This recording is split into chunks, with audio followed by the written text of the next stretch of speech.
Good morning, everyone. I'm Dr. Tara Haley. I'm the Dean of Education and Human Services and the Downtown Campus Dean, along with Dr. Tamiko Grant, Instructional Program Manager of Professional Studies and Public Safety, and Dr. Sharon Wilburn, Health Tech Consultants and the Hand in Hand Network. We would like to thank you for joining us today for this important awareness event to discuss the prevalence of human trafficking in Northeast Florida and the therapeutic strategies used in addressing trauma in our community. As the community's college, FSCJ is committed to increasing awareness of issues that impact our community and generating collective action to address these issues. Our hope is that today's keynote speaker and panel presentation shine a spotlight on not only the pervasiveness of human trafficking, but also the steps our local community advocates are taking to help survivors of human trafficking thrive throughout their recovery and beyond. It is with great pleasure that I introduce our keynote speaker, Lisa Sheehan. Lisa serves as a survivor mentor with the Dolores Bar Weaver Policy Center Open Doors Outreach Network, which serves survivors ages 10 to 24. Lisa is currently studying for her undergraduate degree in Human Services here at FSCJ and intends to continue on her professional path to becoming a licensed clinical social worker. Lisa has worked in the mental health field for 10 years and comes from a background working with youth in foster and youth with substance abuse issues, providing a broad range of behavioral and mental health services. Lisa's lived experiences have given her a passion for helping to make a difference in the lives of others and breaking the cycle of intergenerational trauma. We are honored to have Lisa here join us to share her human trafficking story. Please join me in welcoming our keynote speaker, Lisa Sheehan.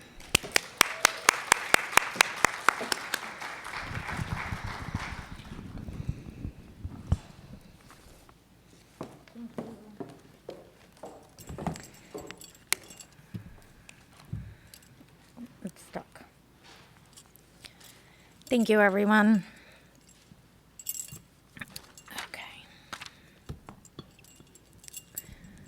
Okay, this is a little more terrifying than I even anticipated.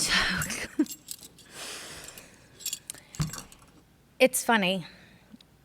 I'm about to stand up here and spill all my business before everyone in this room. I'm not worried at all about sharing my deepest, darkest secrets, for they have made me who I am. However, I am petrified of public speaking. I fought with myself about giving this speech, but knew that it was more important that these words were spoken and heard than if I held proper eye contact or practiced by picturing you all in your underwear. Today, I want you to know 3 things. First, how important it is to have events like this. Then, I want to share a small piece of my story with you. And finally, I want to leave you with some thoughts to take away from our time together. First and foremost, I'd like to thank everyone who's taken part in today's event as part of Human Trafficking Awareness Month. I'm still amazed that there is now a Human Trafficking Awareness Month and that colleges are hosting awareness days to shed light on the problem. Events like today's are an excellent place to start, because education is unquestionably important in creating awareness and shifting the public's view of human trafficking. I'm encouraged that there has been a significant shift in how we view sex trafficking over the years. Police more often are arresting buyers and pimps or traffickers, recognizing the person being exploited isn't the criminal, and recognizing the victim is not to blame for the crime. Many police units have made the decision to go after the buyers more aggressively, understanding supply is an answer to a demand. Unfortunately, we will not arrest our way to a world without trafficking. We can educate and arrest all day long, but who do we educate and where do we start? When someone is the product of trauma, is hungry, and has no home, they may be aware that they are being trafficked, but they still need food and shelter. We need to address their vulnerabilities. In acknowledging the needs of the vulnerable, we offer them strength. A good place to start is with targeted interventions, shifting our approach, and investing in our communities. And we need to talk about it. We need to discard the idea of taboo topics and things that just shouldn't be said. I can remember hearing the term human trafficking for the first time 20 years ago. I had just turned 18 and relocated out of state to New Orleans, having aged out of the foster care system. My old social worker had contacted me and asked if I would be interested in doing an interview with a Boston newspaper. They wanted to publish an article about human trafficking and runaways. I agreed.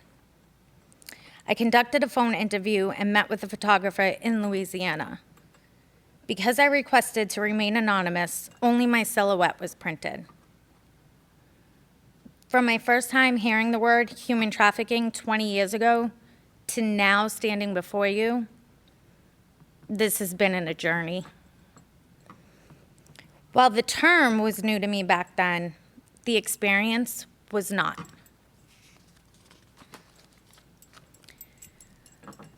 While each survivor's experience with human trafficking is unique, they often share a common dark past. Human trafficking only occurs about 5% of the time as depicted in movies like Taken and does not represent the whole story. Many people are trafficked simply for looking for a place to stay or something to eat.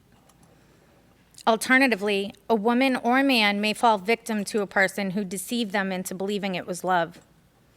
They fell in love with the human trafficker and were soon beaten for not meeting enough Johns that night. People of color and LGBTQIA+ people are trafficked more often and reported the least. Typically, they're classified as runaways and forgotten. The most vulnerable are the most vulnerable. No one should be cast aside or unprotected. As a white woman, I believe it's very important to advocate and be an ally for people of color and the LGBTQIA+ community. They can't do it alone. Another typical type of trafficking is that which occurs within a family. For exploitation, a family member will groom and provide treats. There's one definition of human trafficking we all agree on: any transaction of goods for the purpose of exploitation. Often, those who are exploited don't feel exploited. Instead, they feel loved or nurtured. No child or person should have to guess what love feels like. No person or child should mistake pain for love. Typically, survivors have a complicated history with relationships. Most survivors have experienced significant trauma before they are trafficked. Their understanding of relationships is further skewed during their experience of exploitation. There is also a significant loss of trust. Oftentimes, a survivor's support system is the abusers. With a combination of all these traumatic experiences, survivors have little knowledge of what a healthy relationship should look like. I can tell you about this firsthand. I come from a long line of abuse, drug addiction, and mental illness. By definition, I was trafficked more frequently than I even realized. Tupac Shakur once said, "My mother had a really bad childhood. My father had a really bad childhood. I had a bad childhood. But I loved my childhood. Even though it was bad, I loved it. I feel like it has taught me so much, and I feel like nothing can faze me. Nothing in this world can surprise me." This quote has touched my soul and brings me back to my own chaotic childhood. Though tumultuous, it led me to some amazing adventures, incredible people, and most importantly, peace within myself. It led me to stand here with you today. This is my journey, my path, my diary of a beautiful disaster. I'm gonna take a sip of those.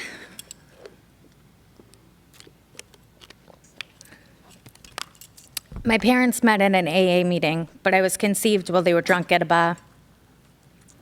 I was born of two parents who had been raised in their own trauma. My mother was 16 years old and my father was 26. I come from intergenerational trauma. My mother and her siblings were foster children.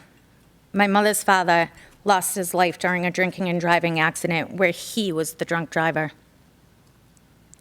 My mother's mother ultimately gave my mother and her siblings up to the state. From what I've heard over the years, before they went to live with the state, they suffered at the hands of my grandparents. They were all subjected to abuse fueled by alcoholism. My father grew up in similar circumstances.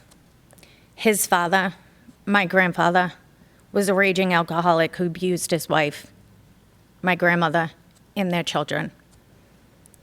I have heard my father took the worst of the beatings, but my grandmother, Nana, was the strongest woman I had ever known.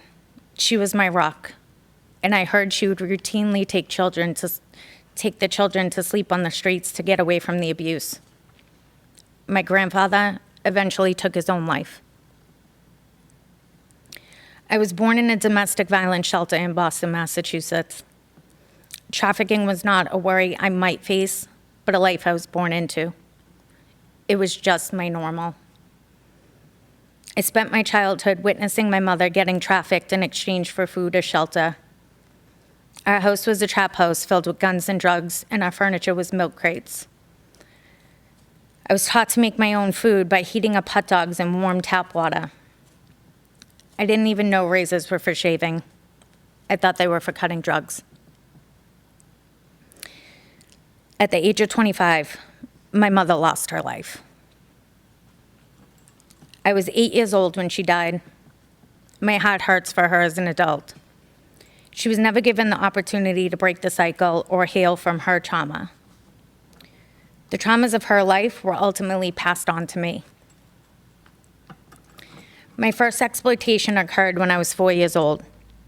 A step-grandfather had groomed me to believe that allowing him to touch me and take photographs of me in exchange for cookies was love. I didn't know any better. I was so young. I was consistently getting in trouble at school during this time for making sexually inappropriate remarks. Someone should have heard my cries for help. Someone should have dug a little deeper and realized something was seriously wrong. But they didn't. Instead, they punished me, isolated me, and labeled me, while the abuse continued at home. From that house, I went to live with my father. My father had his demons that presented themselves in physical and emotional abuse. I was routinely beaten and spit on for doing such things as the dishes wrong. I witnessed him traffic every woman in his life. My father was a pimp. At the age of 8, I was removed from my home with my father. As a little girl, what I was most upset about was leaving my dog, Rusty.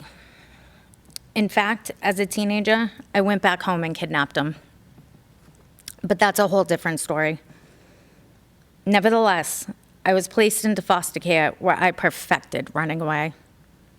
I learned how to escape every foster home and locked facility I was placed in. As a result, my social workers had nicknamed me Houdini. Most of my foster care placements were awful.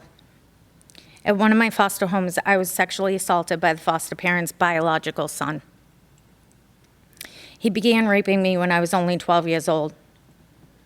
I spoke up, but no one believed me. They called me a liar, and I was sent packing with my clothes in a trash bag.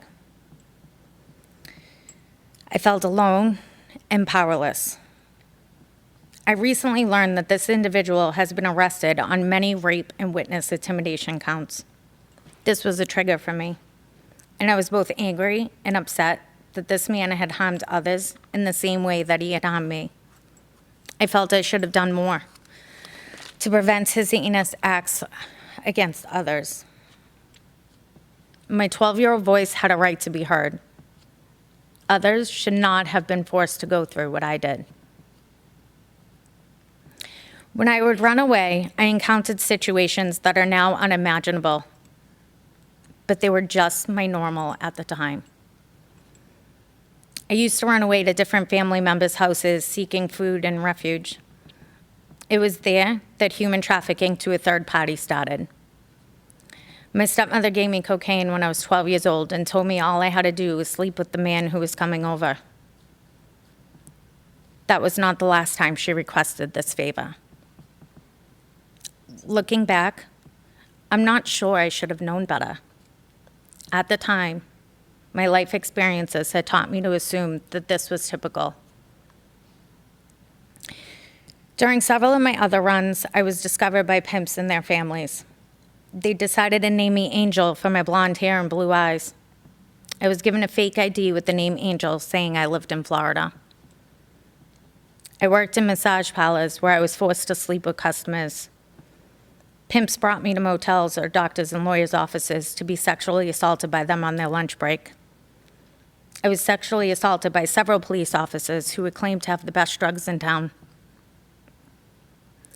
Many of these pimps would routinely rape me and beat me in exchange for food, shelter, and drugs.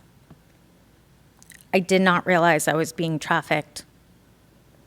This just looked like life to me. I was occasionally caught by various police officers for being a runaway. I was frequently placed in substance abuse centers, a group home, or a psychiatric institution. While being trafficked, I developed an addiction to cutting myself, in addition to heroin, and attempting to end my life. During these brief periods, I met social workers, other people who had similar situations to me, therapists, and reconnected with old acquaintances while making new ones. I reconnected with my father's mother, my Nana. I never told her about my past, and she never inquired. She simply embraced me. These individuals turned out to be my people. Neither the social workers nor I realized it at the time, but these individuals saved my life. Well, I spent the majority of this time telling them to F themselves and I was great and didn't require any assistance. I'm grateful they never walked away.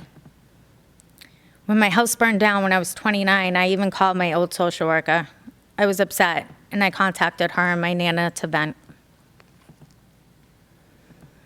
At the Dolores Bart Weaver Policy Center, as a survivor mentor, I want to be the person, the one to trust, even when the girls don't want me there, as I didn't. As a survivor mentor, I support survivors of human trafficking and at-risk young people, helping them start a new life and see there's a new light, if there's a light at the end of the tunnel. I want a girl to see herself as I see her, rather than for her current circumstances. Meeting the girl where she is a part of my job. We're there to help. Just having someone listen to them is so empowering. Regardless of where they are on their journey, I have the chance to accompany them on their trip, and at the absolute least, plant the seed of a different life for them. That light will appear differently to each person, just as each person will have their own tale, their own journey. But you must first get through the difficult parts in order to get to the wonderful parts.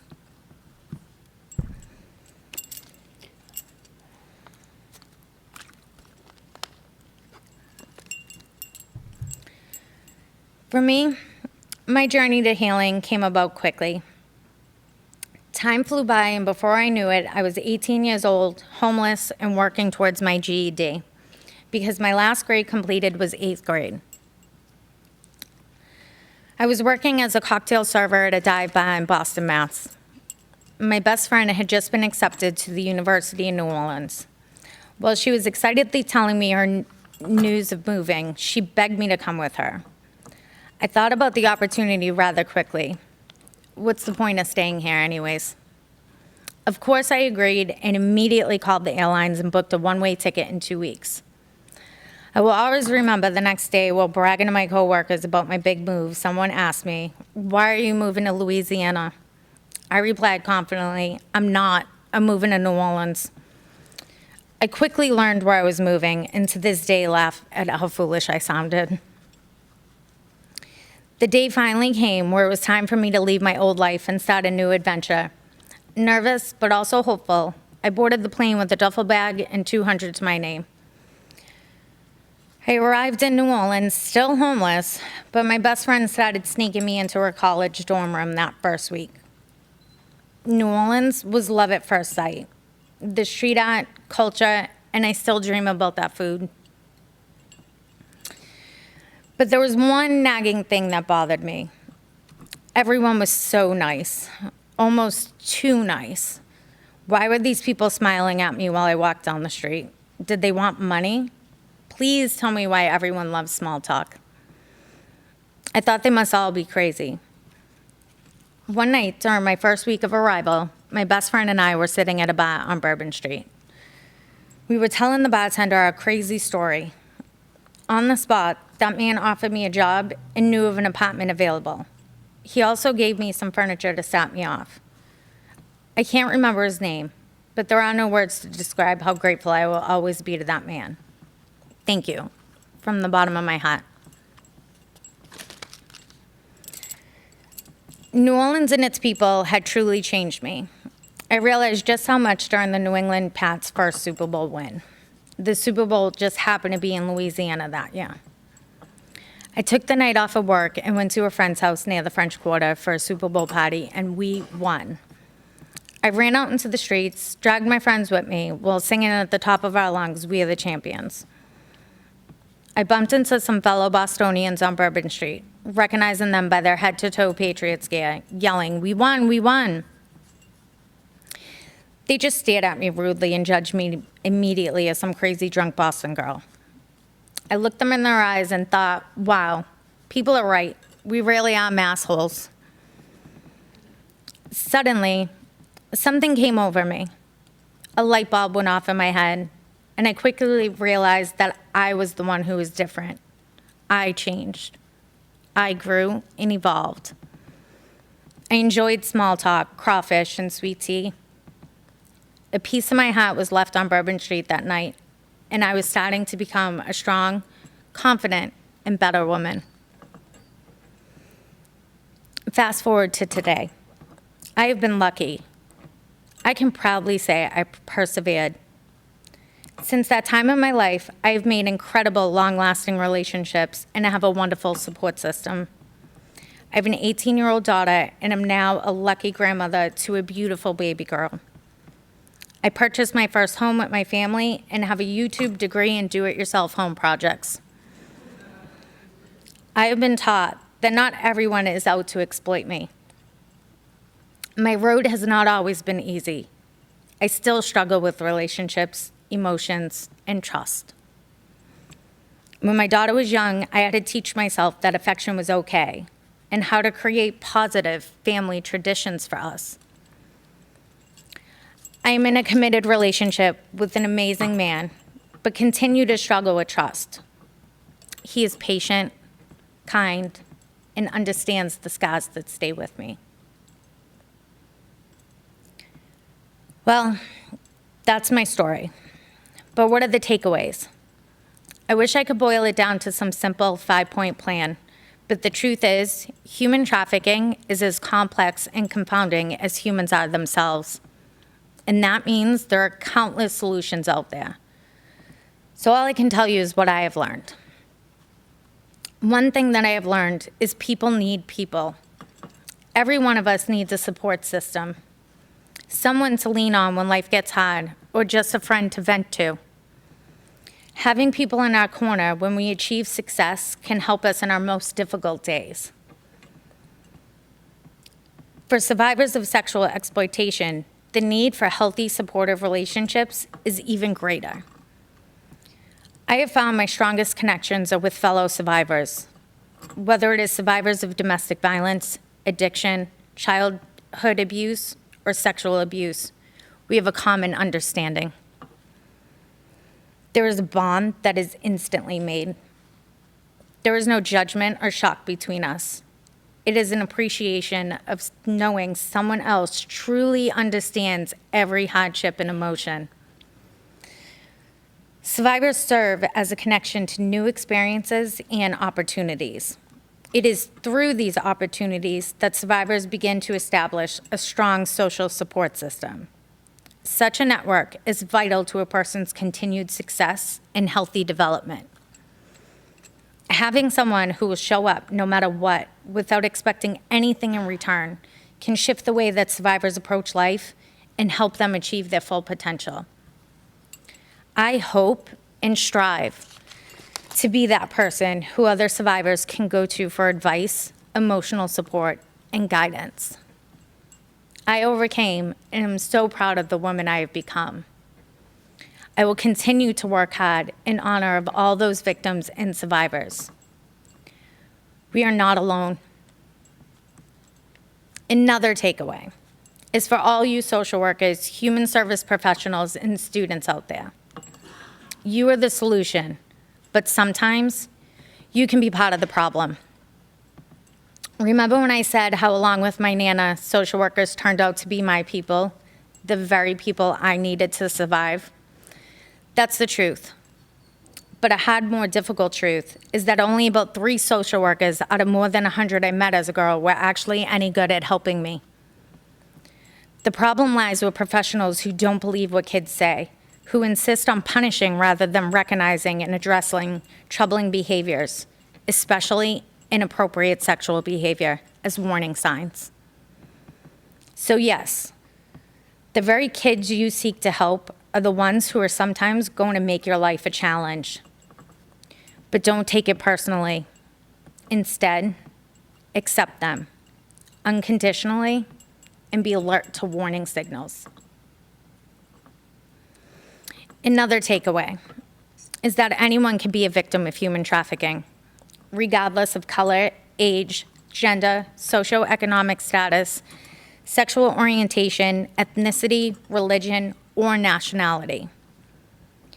But let's recognize some people are more susceptible to human trafficking than others.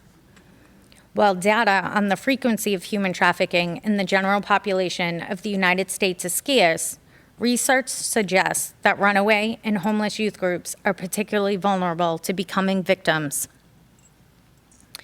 That's because they frequently lack steady housing or strong support networks that would enable them to better withstand traffickers' manipulation. Because human trafficking has not yet been completely eradicated, existing initiatives must be strengthened and new, more effective, and comprehensive programs must be developed. Anti-trafficking measures, a single policy will not be able to solve the problem fully, but it will make a substantial difference. Anti-trafficking measures should also target issues like crime, poverty, mental health, and law enforcement, as these are all linked to and frequently contribute to trafficking. If these issues were addressed and remedied, the potential for human trafficking would be drastically reduced. Traffickers take advantage of their victims' needs and often begin their manipulations by appearing to fill those needs. They prey on the vulnerable and deceive them with false hope. Victims succumb to human trafficking because they have limited choices and are completely unaware of the dangers. We can only hope to stop the atrocity of human trafficking with a coordinated effort by governments, nonprofit organizations, and above all, each of you. People are speaking out, communities are forming, networks are developing, and governments are responding to the united message that human trafficking must be stopped. We must begin a new approach to the world's oldest problem. We need to give the vulnerable a voice. We need to make the smallest voices heard. We need to tell our stories and hear those of others. Learn from the mistakes of the past. Commit to calling out perpetrators and stop blaming and criminalizing victims. Teach our young people to love themselves and stop avoiding uncomfortable conversations. My story was probably uncomfortable for some of you to hear, but let my story teach you, inspire you to be part of the work, to be part of the solution, and to be the person who shows up for the countless young people who have stories just like mine. Thank you.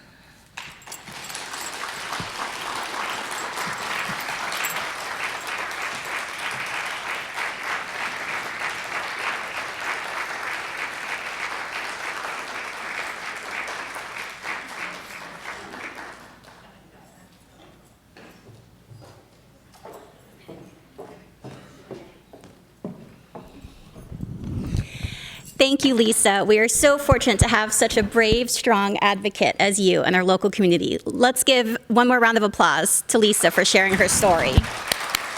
Thank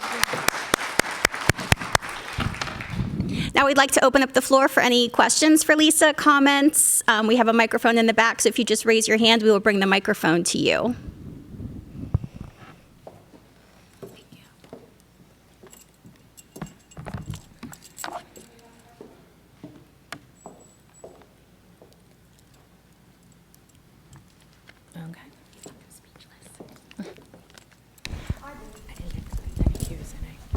Thank you.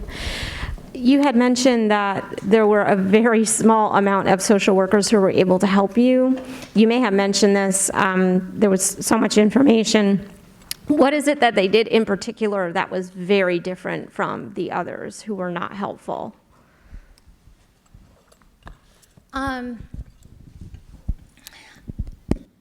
It's simply showing up and embracing me and believing me. It wasn't easy. I didn't make anybody's job easy, but they kept showing up. Thank you. And they didn't punish me.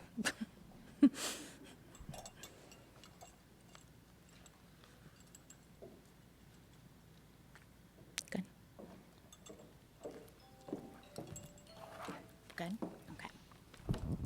Thank you again, everyone. Thank you so much, Lisa. Thank you, Dolores Barweaver, for all that you do. At this time, I invite everyone to please go out and visit our vendor tables. We are going to just switch scenes in here and then prepare for our panel presentation next. So please enjoy some snacks, refreshments, and visit our vendor tables, and we will reconvene in about at 10 o'clock. You have your agendas to follow. So we will call everyone back in just a few minutes. Thank you. Good morning, everyone.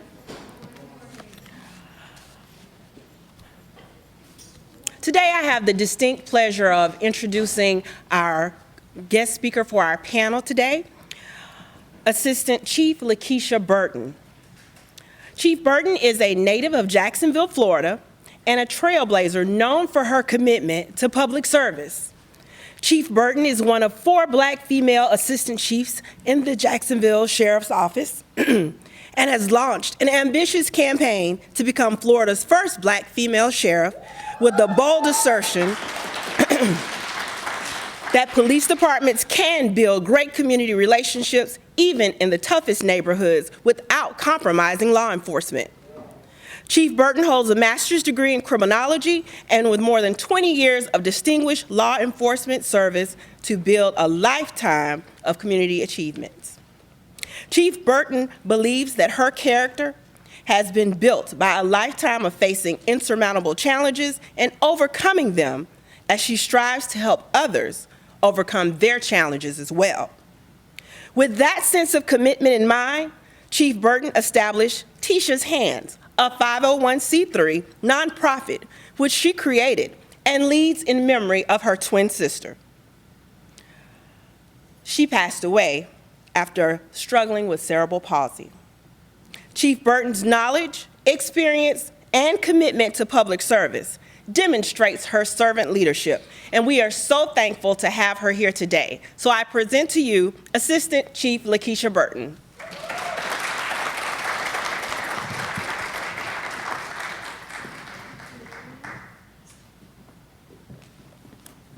Awesome. Good morning, everyone. Thank you for that amazing introduction. Let me make sure y'all can hear me. Put this up here. Can y'all hear me good? All right.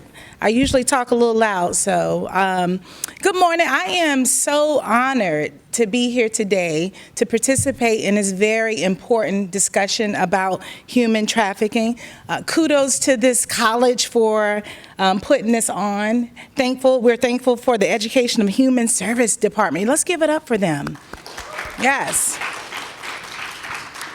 So today I am here as a law enforcement officer, an advocate, a survivor, and someone who lives with the trauma from my childhood experiences from over 36 years ago. I've been in law enforcement for over 20 years, and I am proud of the significant progress we've made over the years in terms of how we investigate and engage victims, specifically victims of sex crimes. How do I know? Well, I know from my own personal experience. I was sexually abused at the age of 11 to 14 years old, and when I finally got up enough courage to tell, I remember a police officer showed up in this uniform, and my very first encounter with a police officer, I was devastated by the encounter. The female officer told me that I was lying, and as you can imagine, I shut down, and to this day, I felt like the police had re-victimized me.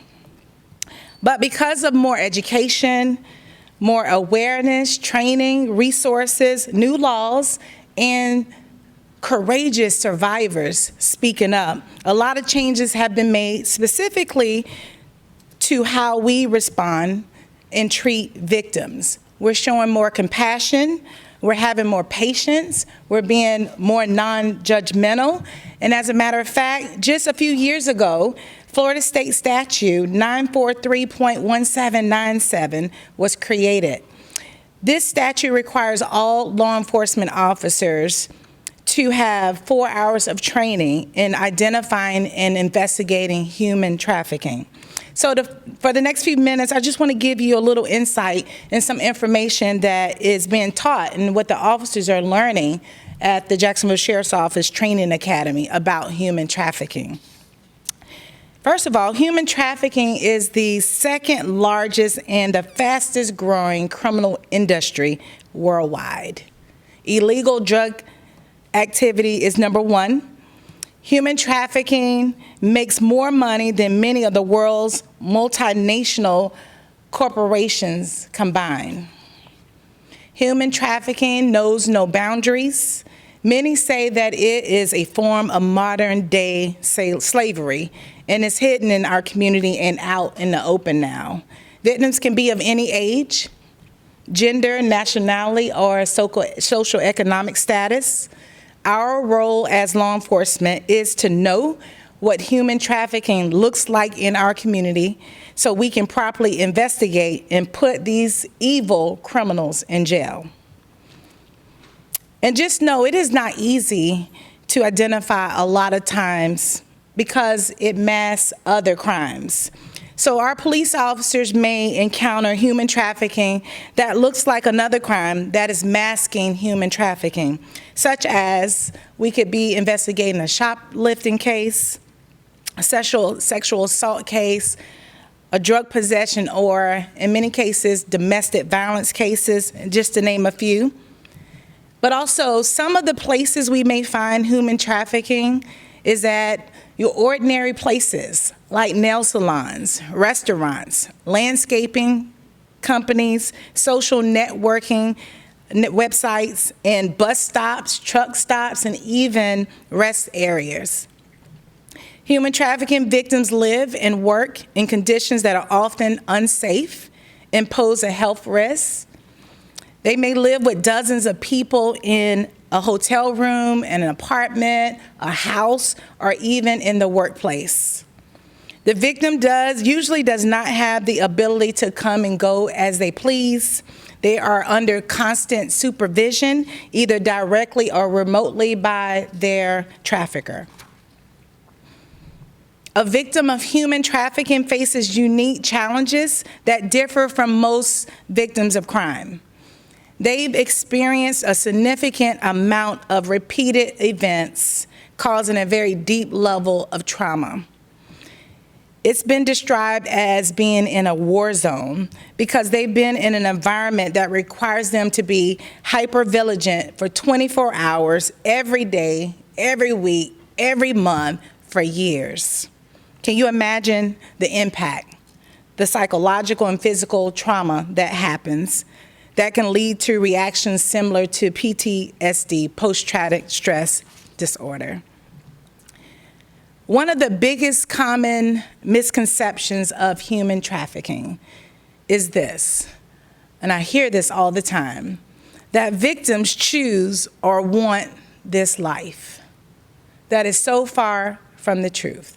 And if you were here just a short period ago, you heard how courageous Lisa stood up and shared her story. The vast majority of individuals in this situation do not want to be here. But it's poverty, it's homelessness, it's lack of resources, it's vulnerability, and the violent manipulation, and this list goes on and on and on. But the good news is that collectively we are making a difference through education, through prevention, intervention, which is evident today. We see all the resources that are out here outside this wall. They're vital stakeholders. My friend Kristin with Rethreaded, the Women's Center, Hubbard House, RTM, and the Village of Hope, and so many more. And lastly, we are making a difference through enforcement. We are locking these individuals up. Last year, our agency made 33 felony arrests, and we rescued 5 juveniles and 10 adults. We can clap about that.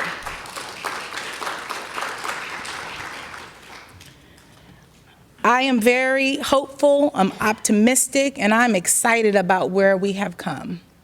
It definitely will take all of us working together.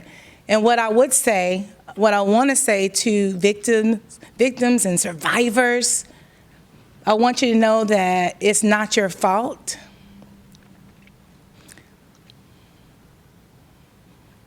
I'm thinking about you. I'm thinking about Lisa.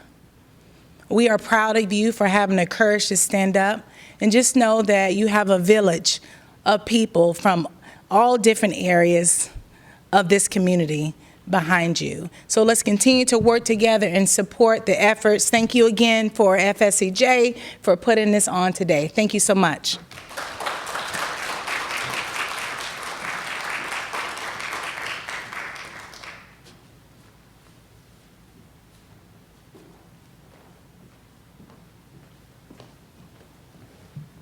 At this time, I'd like to call our moderator and our panel members to the stage, and then I'll give a few brief introductions.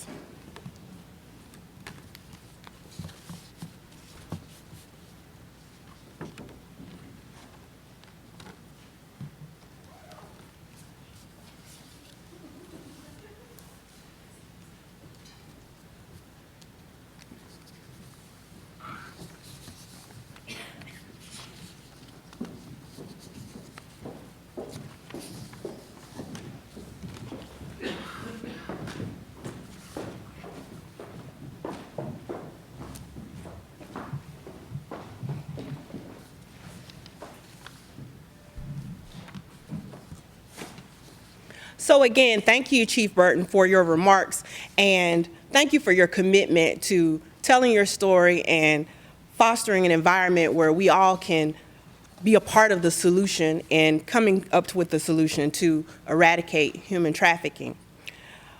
I also want to take an opportunity again to thank Lisa for sharing her story, because it was so powerful and, as Chief Burton indicated, so courageous to tell that story.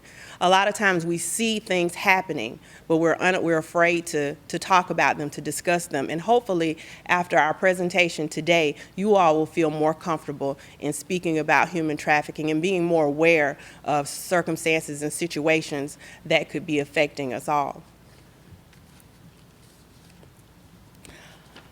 So as you can see in what you've heard today, you know that it takes a lot of resources, it takes a lot of different approaches and solutions to combat the problems of human trafficking.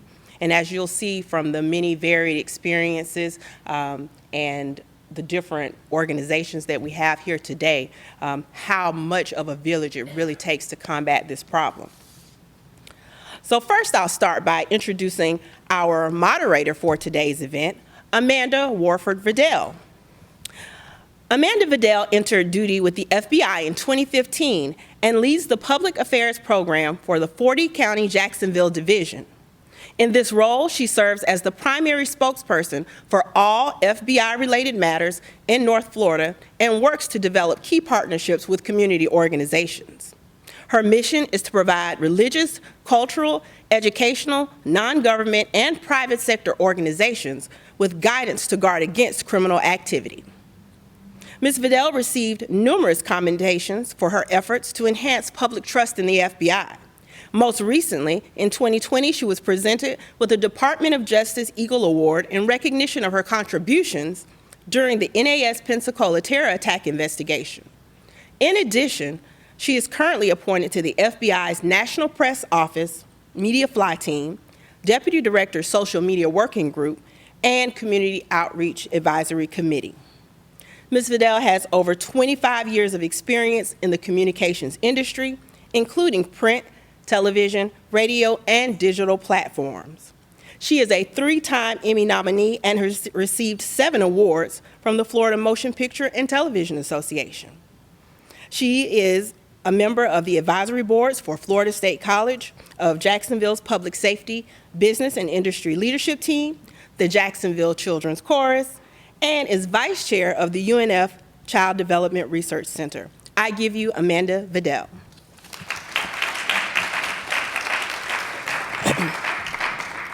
And we have a very distinguished panel. First, I'll begin with Robin Hampton with Clearview Concepts. Robin Hampton is an accomplished licensed mental health counselor with over 30 years of experience working in the criminal justice system. She gained additional experience teaching individuals tools for emotional self-management and delivering psychological intervention programs designed for families in crisis. Robin holds a master's degree in mental health counseling. In her private practice, Robin specializes in delivering services covering a range of topics, including trauma, conflict resolution, family court mediation, parent coordination, social investigations, abuse investigations, effective parenting, and family stabilization. Robin has been qualified as an expert witness regarding domestic violence and aided in the beginnings of Micah's Place, a domestic violence center in Nassau County. She's also the executive director of a nonprofit which oversees misdemeanor probation services in Nassau County. Additionally, Robin is the U.S. training director for the Post-Traumatic Training Institute. Through PTTI, Robin coordinates and contracts with research and recognition projects for the provision of trainers to deliver all U.S.-based trainings for the Reconsolidation of Traumatic Memories Protocol, RTM. I give you Robin Hampton. Our next panel member is Kristin King, founder and president of Rethreaded. Kristin lived for 5 years in Calcutta, India, where she founded Sarabari, a business that gives survivors of human trafficking a way out of exploitation through employment. Sarabari now employs more than 120 women. Upon her return to Jacksonville, Kristin started forming relationships with women on the street. She found that the problem of human trafficking was flourishing in her own city, and in 2012, she founded Rethreaded. Rethreaded is a safe, supportive work environment where women can start a new career while experiencing continued healing through the community. When not at Rethreaded, Kristin is either biking or swimming, but most of the time involved in her community. I give you Kristin King. Next, we have Stephanie Patton, who is the Assistant Manager of Business Development for Rethreaded. She has been with Rethreaded for 3.5 years and loves working in the community. She has a passion for women's empowerment and volunteers as a mentor for women recovering from drug abuse and alcohol addiction.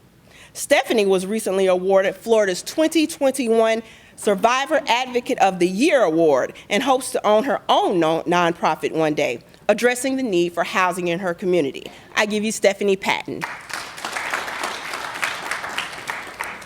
Next, we have Teresa Miles.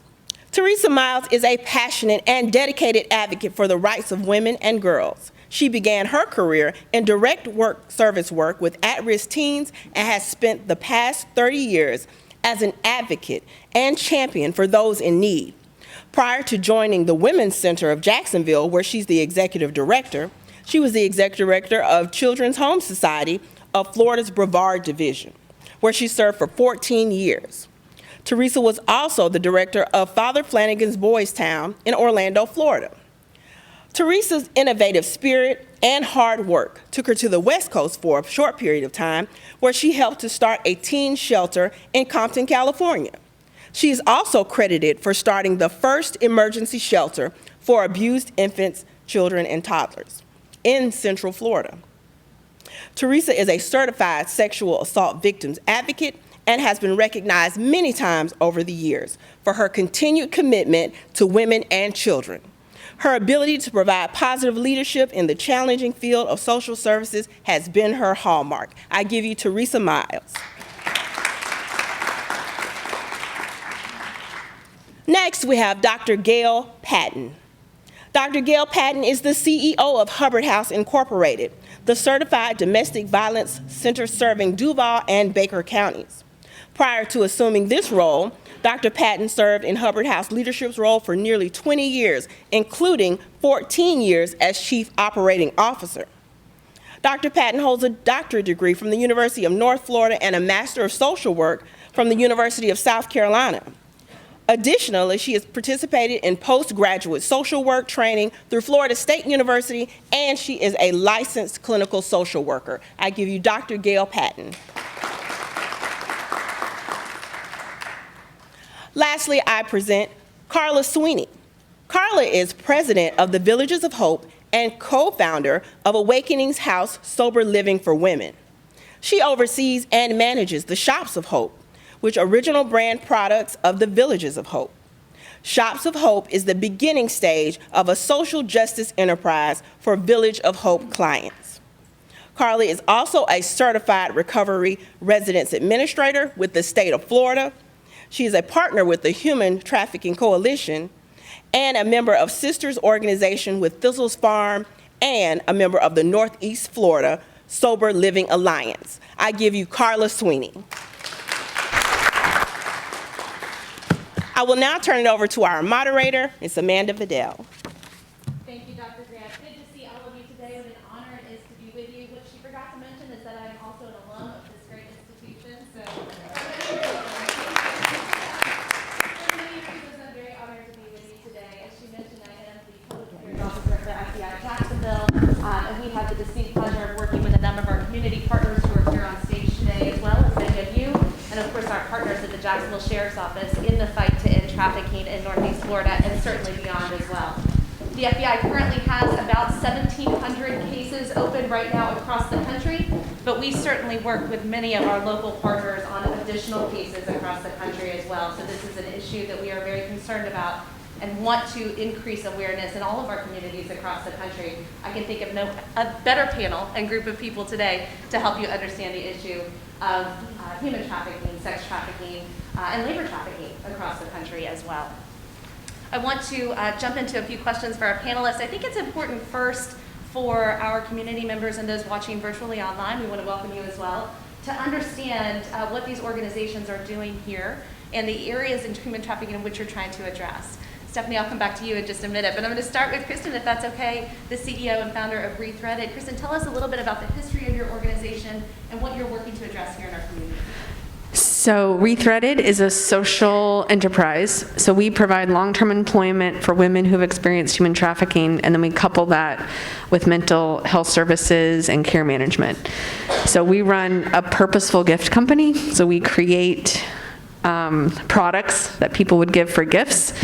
And then we offer a safe place long-term for healing that provides financial stability, because part of what we provide is like group therapy, and you can be on the clock and have access to resources. So it's a healing work environment. And we're kind of like step 2 in this process is that we work with women who have come out of some kind of rehab and have some kind of stability, because we're a working business. So we are kind of the stage 2. And the stats are, if a woman doesn't have access to a new job in a new community, there's an 85% chance she'll be re-trafficked. So we are kind of the step where she has a new community and a new job, and we seek to permanently break the cycle of human trafficking for the women that are employed at Rethreaded and their families. And I started this organization, I've done this work my whole entire adult life because it's personal. It's some of my experience is related to sex and choice, and I never wanted another woman to feel that way. And when I was younger, in my early 20s, I just knew that my calling was to be an advocate and help women never experience what I had to experience. So part of it is deeply personal as well for what we do. And we, really quick, we've been in 2,800 square feet for 10 years. We've helped over 70 women in direct employment. We were limited by our space. Recently, during the middle of COVID, we were able to acquire a new property that's 36,000 square feet. Yeah, it's awesome. And it quadruples our capacity to hire women. And we're hiring more employees the end of this month. So we're already seeing the results of the new building, so. That's what I have. Can you tell us, how do the employees come to you? Do you work with other organizations? Yeah, we work with a lot with Gateway, River Region, City Rescue Mission, but really how our main referral source is women come to Rethreaded, and they get strong and healed, and they go back and bring their friends, the women that they knew. And that's how it was in India. That's how it was wherever I worked with women around the world, is women pave the women for the ones behind them and make their way. So that we always talk about that at Rethreaded, women paving the way for the woman behind them. When you started Rethreaded, the growth to where you are now, is that what you envisioned for this organization? And how do you see it moving forward? I'm a dreamer, y'all. I mean, like, I have crazy dreams. Like, when I started Rethreaded, I wrote it on a napkin and had all the, we're gonna do this, and we're gonna do this, and all this stuff. And half of my friends and the board thought I was crazy. But luckily, I'm a little passionate about what I do. And then we have this amazing team around us. So in my gut, I always knew that it could be something that offered women an opportunity. I just want to create an opportunity. Women earn their own way and they do their own work. And we're so together at Rethreaded, as a community, we're paving the way for women. And we're each doing our own work. So the future is exciting. We recently, because of our new property, we recently acquired a toffee company, like the candy toffee. So now we make the most delicious toffee in the entire world, and it changes lives, and calories don't count. We have dreams to start a 3PL, and women are trained in logistics. We want to start a housing component, and we're on the border of Springfield on the east side. So we have dreams of being part of the restoration of the neighborhoods around us, and do affordable housing. So lots and lots and lots and lots of dreams, lots to come. Thank you for the work that you do. Yeah. I'll go next to Dr. Patton, since you're holding the microphone. We'll let you move forward. Tell us a little bit about the Hubbard House. You've been with this organization for over 2 decades. Is that correct? Yes. Well, is this on?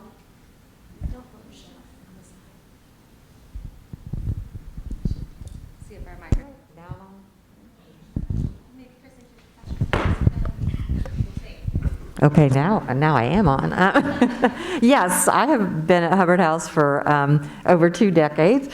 When you say it like that, it sounds really, really long. But Hubbard House has been in Jacksonville for 45 years, and we were the first shelter to open for victims of domestic violence and their children.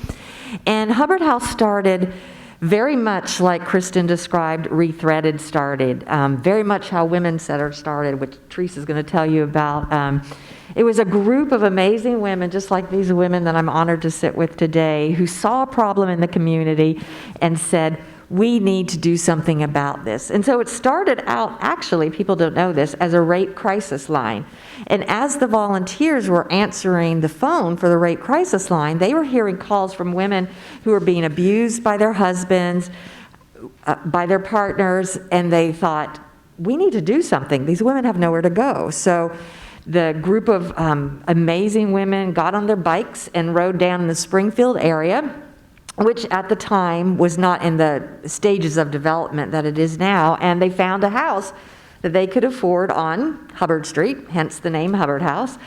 And then from there, we're in our third location 45 years later. We not only provide safe shelter for victims of domestic violence and their family, but we also have an outreach center that's not a secret location. It's on Beach Boulevard. It's co-located with our thrift store. I'm telling you, you can get some amazing deals at the thrift store. And what the thrift store does for us is twofold. One, all the profits that it makes keeps the outreach center open. And then also, we allow our clients to go shopping at the thrift store. They don't have to pay anything. They go there and get clothes that they need, housewares that they need to set up a new home.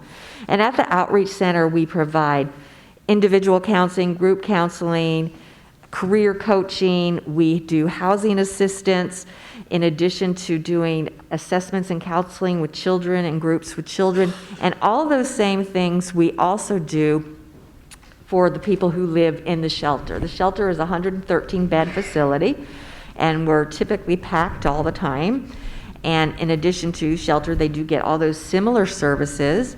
And then we have advocates who are at the courthouse who help people navigate that system because it can be very overwhelming. And we have attorneys as well who stand up with the victim in court when they're getting an injunction for protection, and that is free of charge to victims as well.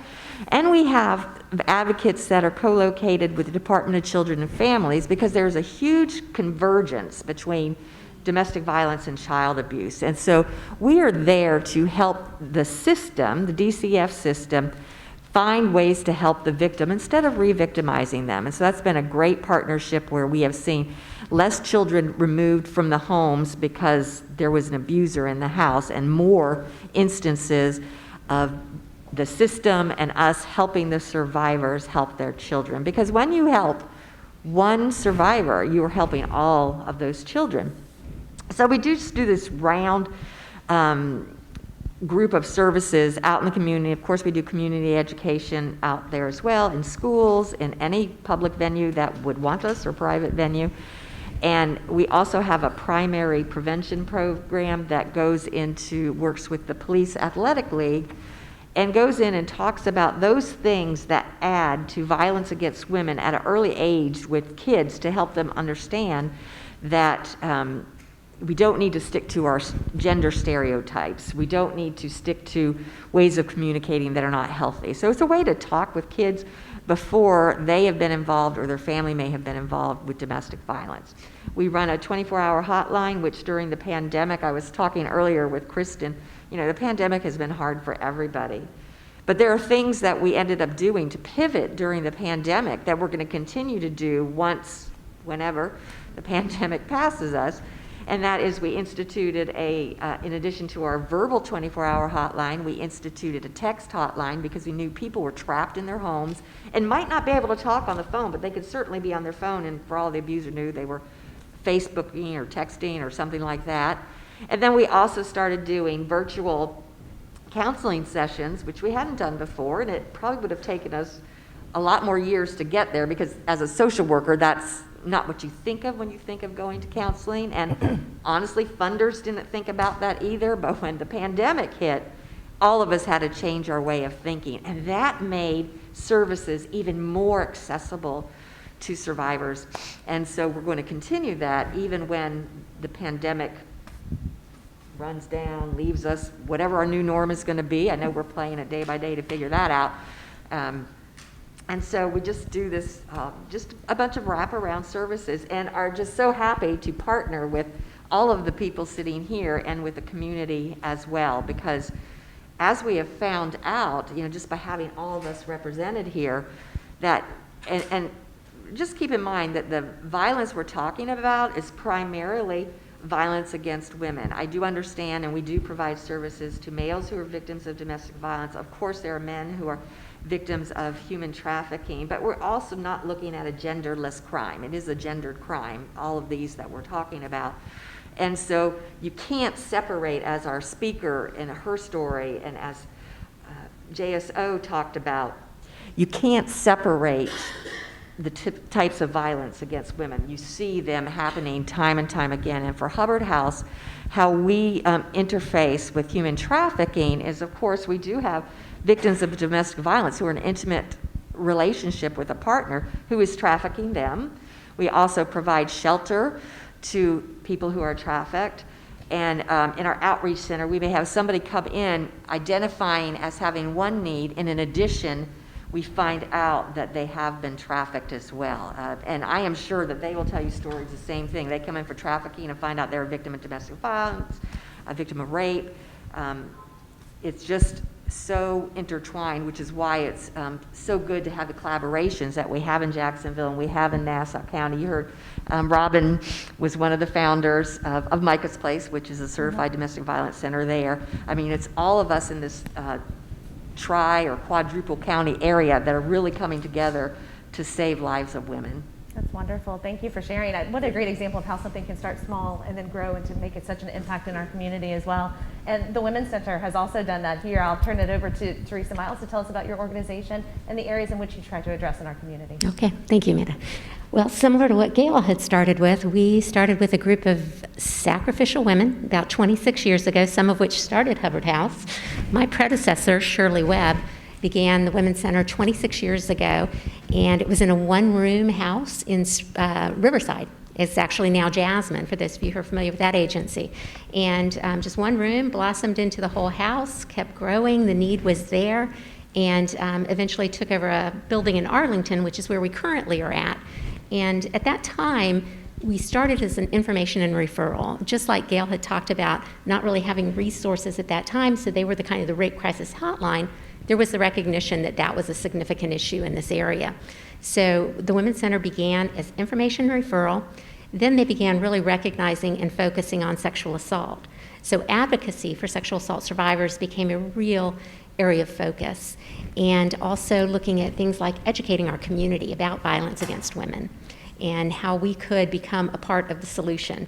And as we went along, there was the recognition that in Jacksonville, how we treated sexual assault survivors was not probably the best that it could be. At some point in the 70s, if you were a survivor of sexual assault, you went to the morgue to have your forensic exam completed. That's alarming, right? And I think just in talking with people, the mindset at that time was who knows better about forensics than a medical examiner. So at some point, somebody thought that was the right thing to do. We know, as we do now in these seats, trauma and how we can re-traumatize someone at any point. And so ultimately, they went from the morgue and to a psychiatric unit at UF Health, which we had thought had its own issues, and then into a trailer in the parking lot at UF Health. And I've talked to many doctors who refer to it as the rape trailer. So historically, we have not done a really good job of how we've treated sexual assault survivors. I came on in 2016, and at that time, the board had real clear vision that we had to do better by survivors, which means start a capital campaign, find a building, and do better. And we did that. In 2017, we launched a capital campaign to create a standalone sexual assault forensic exam center. And in May of 2018, we opened that center, which is now off of Emerson Street, and it's where individuals come within 92 hours of a sexual assault. So that is where we take the forensic evidence in order to aid in the prosecution of offenders. So we either respond there or we respond to a hospital. If they have urgent or emergent medical needs, we go to the hospital. We have a two-team approach. We have a nurse and an advocate. The entry into these services is through our hotline. So as kind of Kristin was talking about, they being step 2, we're often step 1. Sometimes we are the first people that somebody reaches out to. And it is the same for our human trafficking survivors in our community. Sometimes we are the first contact. And we also, sometimes, frighteningly, we have the human trafficking survivor come in with their trafficker. So we're constantly trying to navigate how do we get this person to where they can be safe. So that is where this panel comes in, and where we all work closely together through shelter, through long-term care, everything that survivors need. Sometimes it starts there. And, if I may, real quickly, if you have a cell phone, I would love you to pull out your cell phone and put our number in your cell phone, because I can tell you, you will likely have somebody in need of rape crisis services. And this number is 24 hours a day. We have advocates on call.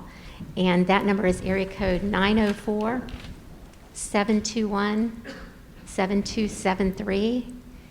And, even if it's not a specific rate at a specific time, we have advocates there if you're an adult survivor of childhood sexual abuse. If you have been trafficked for years or months, you can call that number and we will find a resource to help you. Teresa, thank you for providing that resource. We'll repeat some of this information at the end for you too if you didn't catch that. Changing the way that we think about sexual assault, changing the way that we think about human trafficking.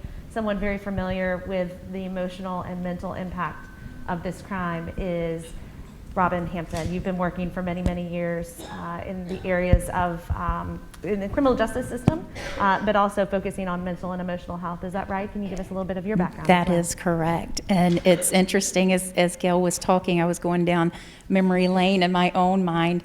There were times where we sat in free community office rooms, sometimes around our own dining room tables, trying to get the services started. And I just want to really say thank you a lot to Gail specifically, because I do remember, this is 20 years ago or more, and she 100% was giving, what can I do to help? And I know I'm not here today wearing that hat, but I wanted to make sure that I gave proper kudos to Gail. Complete giving agency, Hubbard House. So having their number in your cell phone is also vital. So today I'm actually here representing the Reconsolidation of Traumatic Memories. And we know that the human trafficking world is difficult, traumatic. And usually victims emerge with PTSD. And the hallmark and the foundation of PTSD is they will experience flashbacks and nightmares. And about 20 years ago, after the 9/11 attacks, Dr. Frank Bork out of New York, he was called out of retirement to help the victims and also the emergency workers, and to help them get through their traumatic experiences. And so he recognized this works, and he had a protocol that he used. And he's taken 20 years to refine that protocol, and we have it in 89 steps now. And what I work under the Post-Traumatic Training Institute, which contracts with the Research and Recognition Project, which Dr. Frank Bork, he started. And this is globally that we're offering these trainings. And I believe that the Reconsolidation of Traumatic Memories, the protocol really needs to be in every therapist's their backpack, their tools that they're using to treat post-traumatic stress disorder. Usually what happens is, even when a victim is going through this, she may not realize that she's carrying around this trauma, and something later happens and her body gets hijacked. The autonomic nervous system that locks up and the prefrontal cortex goes offline. So what the protocol does, the Reconsolidation of Traumatic Memories, is it's a neurological intervention, and it helps to shift the trauma from the limbic system in the brain to the long-term memory. So when a client comes in with these symptoms, flashbacks and nightmares, we're able to work with them, and this protocol is administered, and it takes less than 5 hours. Usually we administer it over 3 sessions, which there has to be a sleep cycle in between each one, and because things are still happening in our sleep cycle. And so they'll come back and get the second administration and then a third. Usually by the third administration of the Reconsolidation of Traumatic Memories, I actually have a hard time getting victims to come back, clients to come back, because they're like, I'm cleared, it's cleared, the trauma is cleared. And so then I have to tell them I'm a rule follower. It says I have to do this the third time, so please come back so I can administer this protocol. And I say there's no magic fairy dust, but this is the closest to the magic fairy dust that I've found to treat post-traumatic stress, the symptoms of post-traumatic stress. It clears it.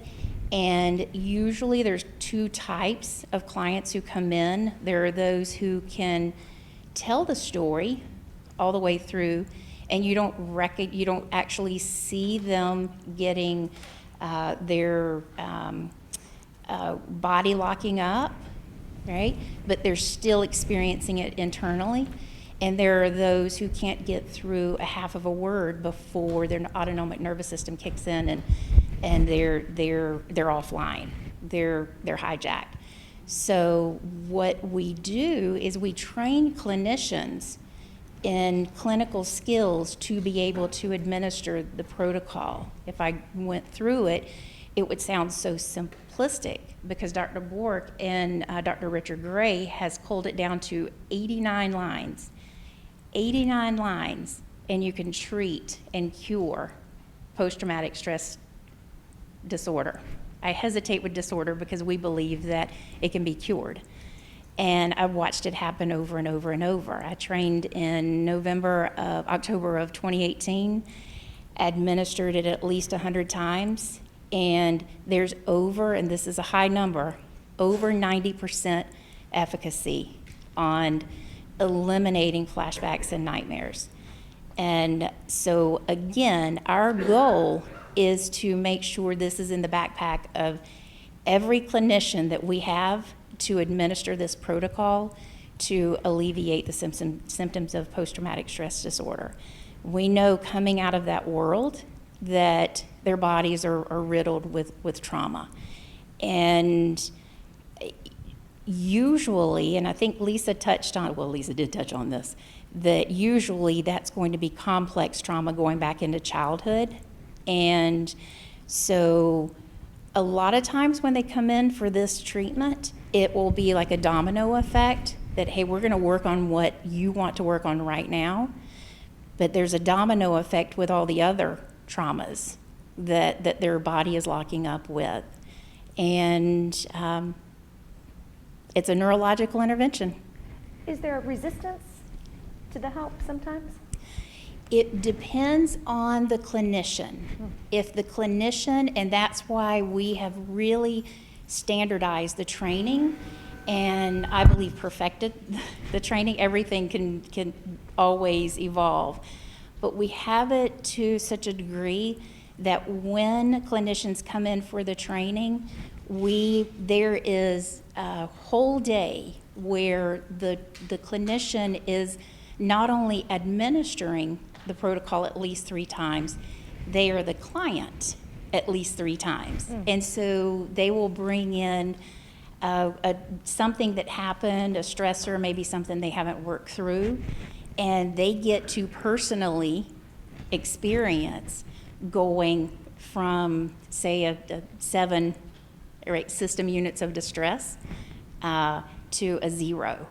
And that's where they get that wow moment. This really does work. So and I think the more that the clinician presents it to the client in a way that this works, I've done this, I've personally experienced this, the buy-in's there. Wonderful. Before they can focus on their mental and emotional health, though, I imagine many of these survivors really need a safe place to stay.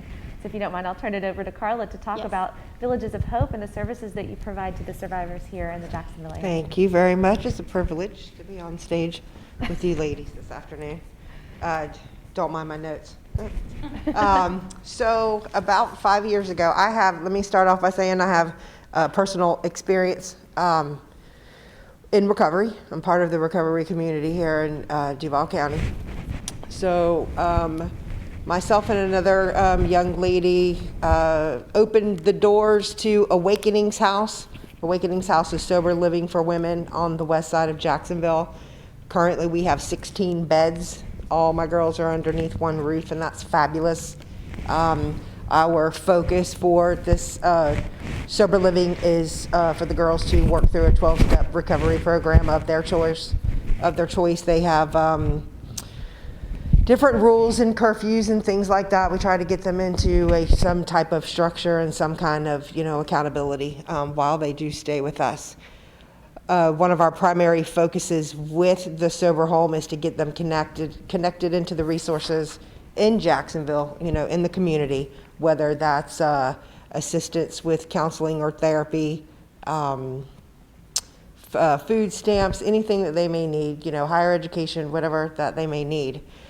So this, we opened up back in the late 2016 for sober living, and about 3 years ago, let me premise with most of our women that come to us, they will come from treatment centers, they will come from detoxes, they will come from just word of mouth on the street, like it was stated before, somebody who's previously come through our program. Awakening's House, is open for women. So we have a lot of community partners in the area. About 3 years ago, I got a phone call. I had no experience of human trafficking whatsoever, no knowledge of it, had not been aware of how prevalent it is in Duval County, not one clue, not at all. So I got a call about 3 years ago with an organization that said that they had a young lady that needed a safe place to lay her head. There were no, she was a survivor of sex trafficking, and there were no available beds in Duval County or any of the surrounding counties at that moment. And she had some unfortunate labels placed upon her with some charges, and unfortunately no other housing places would accept her into their program. So my business partner and I did a little bit of digging, and we're like, we've never been asked this question before, but we try to serve our community with grace and mercy, so we're bring her on in, As a matter of fact, Stephanie up here is the one that actually delivered her to us safely, and that was a pretty powerful moment, but that was also a big moment for my world opening up and changing since then. This young lady stayed with us for almost a year. She did an amazing job with getting connected with all of these services, Rethreaded, Dolores Bar Weaver Policy Center. She, worked a program, did the requirements at Awakening's House. During the course of that journey, she introduced me to a young lady that has way more knowledge of the survivor world than I did at the time, and we met up, and our hearts and our spirits matched, and we have been working on the Villages of Hope for almost 3 years now. I'm happy to say that we acquired our property back in May, and the mission and the goal of the Villages of Hope is to model a 2-year rent-free residential program. We're modeling that off of the program up in Nashville, Tennessee, called Thistle Farms. They've been around doing their program for about 20 years now. They also have a social enterprise program for these young women. This 2-year rent-free program, we did do a 6-month pilot program back at the end of 2019 with 4 women who needed safe places in Duval County. At the time, we had a very successful 6-month pilot program. Unfortunately, COVID closed the doors on that for us. We saw progress in this particular program. The focus is for healing the trauma and getting connected to all of the services that they need. It's a completely different program, a more intense program, a more patient program than Sober Living, Awakening's House that I run. So we are at the point where we are building a tiny home village. We hope to have our first 2 survivors on our property to the beginning or the middle of March of this year. And we hope that by the time we continue to construct our village, that we will be able to help up to 32 more women in Duval County as we go along. We're going to build it, and they will come, because the need is out there. Carla, a story that it's never too late to learn about something and to get involved then. I hear you saying that loud and clear. Then. Yes, never too late to learn, and I am privileged because I have learned something from every young lady up here. The community, we have a great community here in Duval County, and we all just come together, we meet up, we talk, and figure out how we're going to do stuff and how we're going to do stuff together, and it is a beautiful thing. That's wonderful. We didn't give Stephanie a chance to introduce herself. You mentioned that you all had worked together. I'd like to turn it over to you, Stephanie. Kristin told us about Rethreaded, but I'd like to hear... You know, the Survivor Advocate of the Year, Stephanie? I'd like to hear a little bit more about you, how you came to the organization before we move into our second round of questions. Yeah, I came to the organization kind of the way Kristin talked about, because another friend introduced me to it. You know, exactly what, you know, a lot of us do is we come out and we introduce ourselves, or we bring another woman behind us, and that's how I came to work at Rethreaded. And, you know, and I just fell in love, and I fell in love with the mission, and I fell in love with the women, and I fell in love with the opportunity to help other women.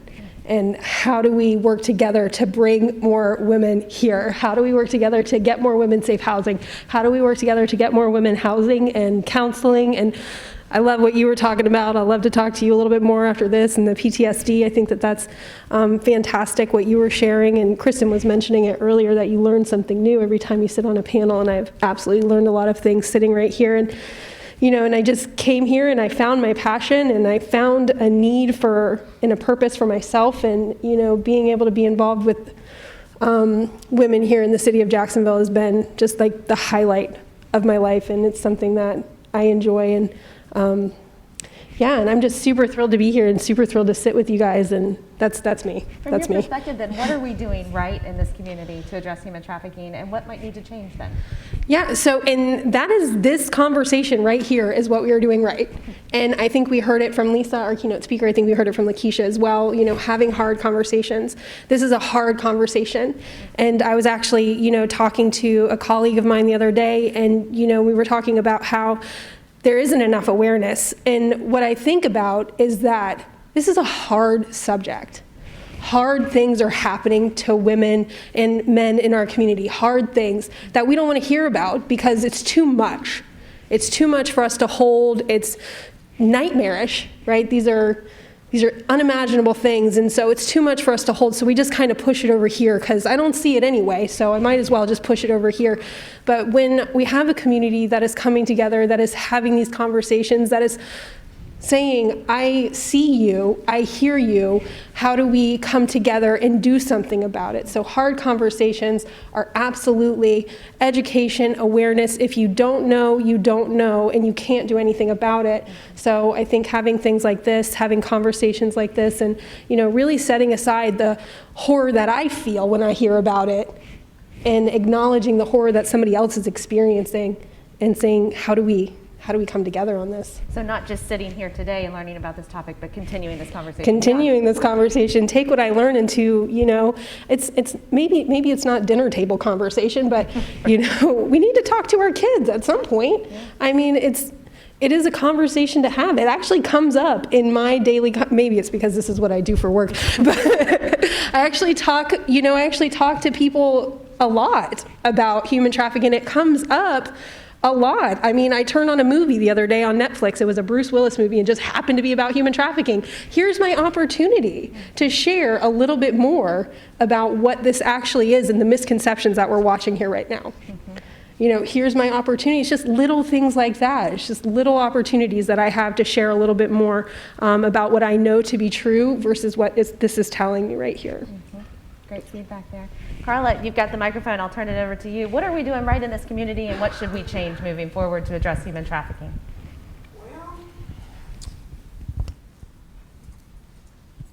So I agree with Stephanie 100%, doing exactly what we're doing right here. And to speak personally about it, I mentioned 3 years ago I did not have a clue. So I started reaching out to people who actually had a clue.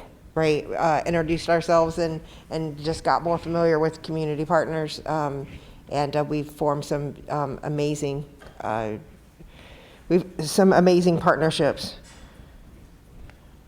Is it talking to, because you were not kind of in the industry, I don't want to say in the industry of human trafficking, but this industry of service for human trafficking, is it talking to organizations and contacts outside of the industries that might not be typical that we would typically think of? Is that?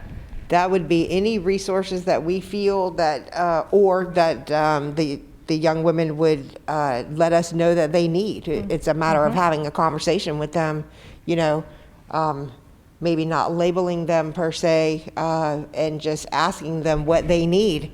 You know, I feel like, and I tell some of the women that are at Awakening's House, my job is to find out what you need and to get you connected to it. That's what I feel like that my purpose is, you know, for these girls, you know, trying to, you know, get recovered from their alcohol and drug addiction. What do you need? If I don't know the answer to any of their needs, we will definitely find out. And there's so many, again, so many different, many great organizations out there for us to be connected to. One of the ones that you work closely with is Rethreaded. I heard you say that Yes, earlier. we work very closely with Rethreaded. We've had some of our women that stayed at Awakening's House, transition from Awakening's House and that program, and have become employees at Rethreaded. And that community just opens wide up. I mean, we all know each other, and it's beautiful. We are partnered with the Dolores Bar Weaver Policy Center. They provided weekly survivor group training during our pilot program back in 2019. There's just so many great partnerships. There's just too many. Yeah. You know how many people you meet with the Human Trafficking Coalition, and all of us supporting each other's events, all of us supporting each other's fundraisers, and we're very well connected. That's wonderful. And it's a blessing, yes. Kristin, I know that you've worked in multiple cities across the country. What are we doing here in Jacksonville that might need to change, or what are we doing right, and what do we need to address that we may not be addressing right now? Well, I've been here 13 years, and I can say that, yeah, the amount of awareness has been amazing. The fact that Chief Burton talked about the police are actually being trained on human trafficking now. Training's happening in hospitals. Like, there's a growing awareness of what's happening. The city is allocating funds to help survivors of human trafficking. So there's just more and more support. The things that we need to work on is women of color and LGBTQ are underserved in our community. I think survivor voice still has a long way to go to have the voices of the experts of human trafficking or survivors. So keep elevating survivor voice in our city, keep listening, and keep to, and I'll, just a teeny tiny bit, there's also this issue of demand that Lisa talked about a little bit, is that we're never going to stop human trafficking unless we address the issue of demand. Human trafficking is a business, and traffickers won't traffic if there's no one to sell to. So that's a very hard conversation to have. No one wants to have that conversation. So continuing to give access to resources for survivors, and then the actual way to end it. So those are the things I see to make improvements on. Mm-hmm. You're talking about hard conversations, so I will go back to Robin, because these are hard conversations to have, right? How do we address the mental and emotional impact that this could have on us as volunteers in the community as well?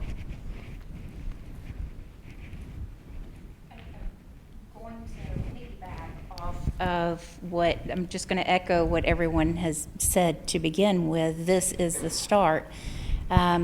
But I think, to speak to your question, it's prevention, education, and awareness. Mm-hmm. Prevention, education, and awareness. Catch this before and have the conversations, because Lisa spoke to the vulnerability that she had to go into that world before she went into the world with the generational trauma, with the generational abuse. And so having that conversation for prevention, and educate at the lower levels, high school, junior high, start working with trauma, believe the client when they come to you, this is my story, this is what I'm going through.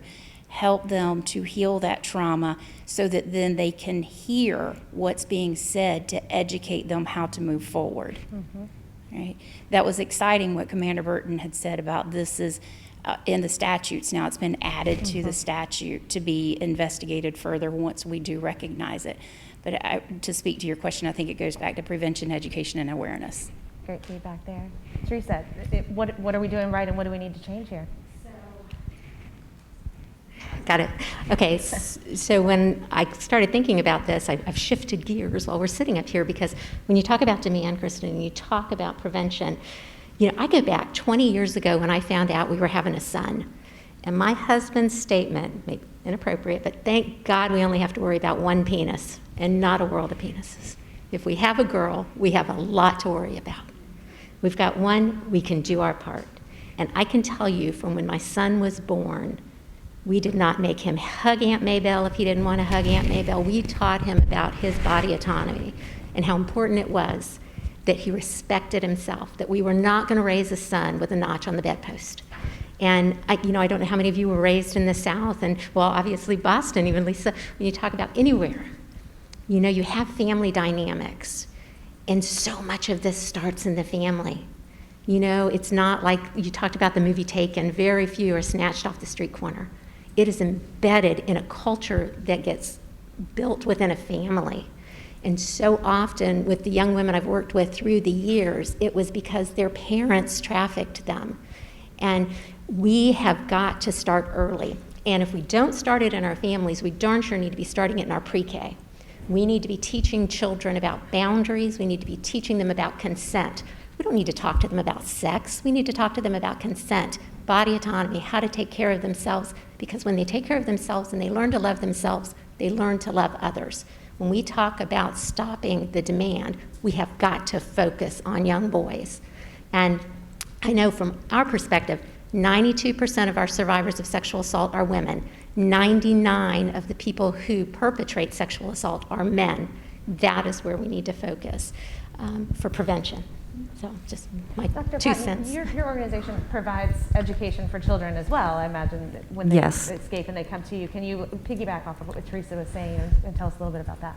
Well, absolutely. As I said earlier, we do have a prevention program where we go out to the Police Athletic League and talk with kids about gender roles and how to act in society. And so I would agree with what all my colleagues said today about prevention. But the thing I do want to drive home, and Kristin and Teresa alluded to it, is not only prevention, but accountability. Until we start holding perpetrators of human traffic accountable, so I'm talking about Johns. You know, we give them the name Johns as if that's kind of a friendly little name. I don't know if they use that anymore, but that's what I've heard of my whole life.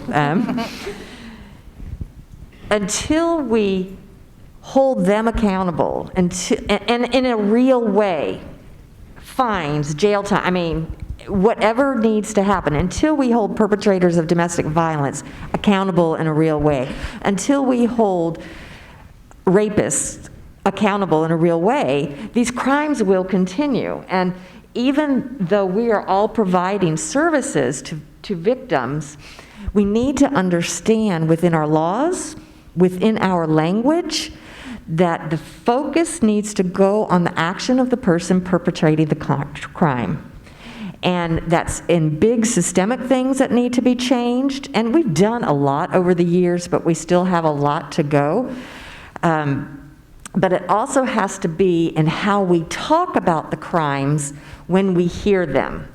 So there's so many different ways we very subtly shift the attention off the perpetrator to the victim in order to, in a very subconscious way, take the spotlight off of the person perpetrating the crime. Mm-hmm. So, an example, if you're talking about somebody and they said, oh, she was abused, that's a passive language sentence.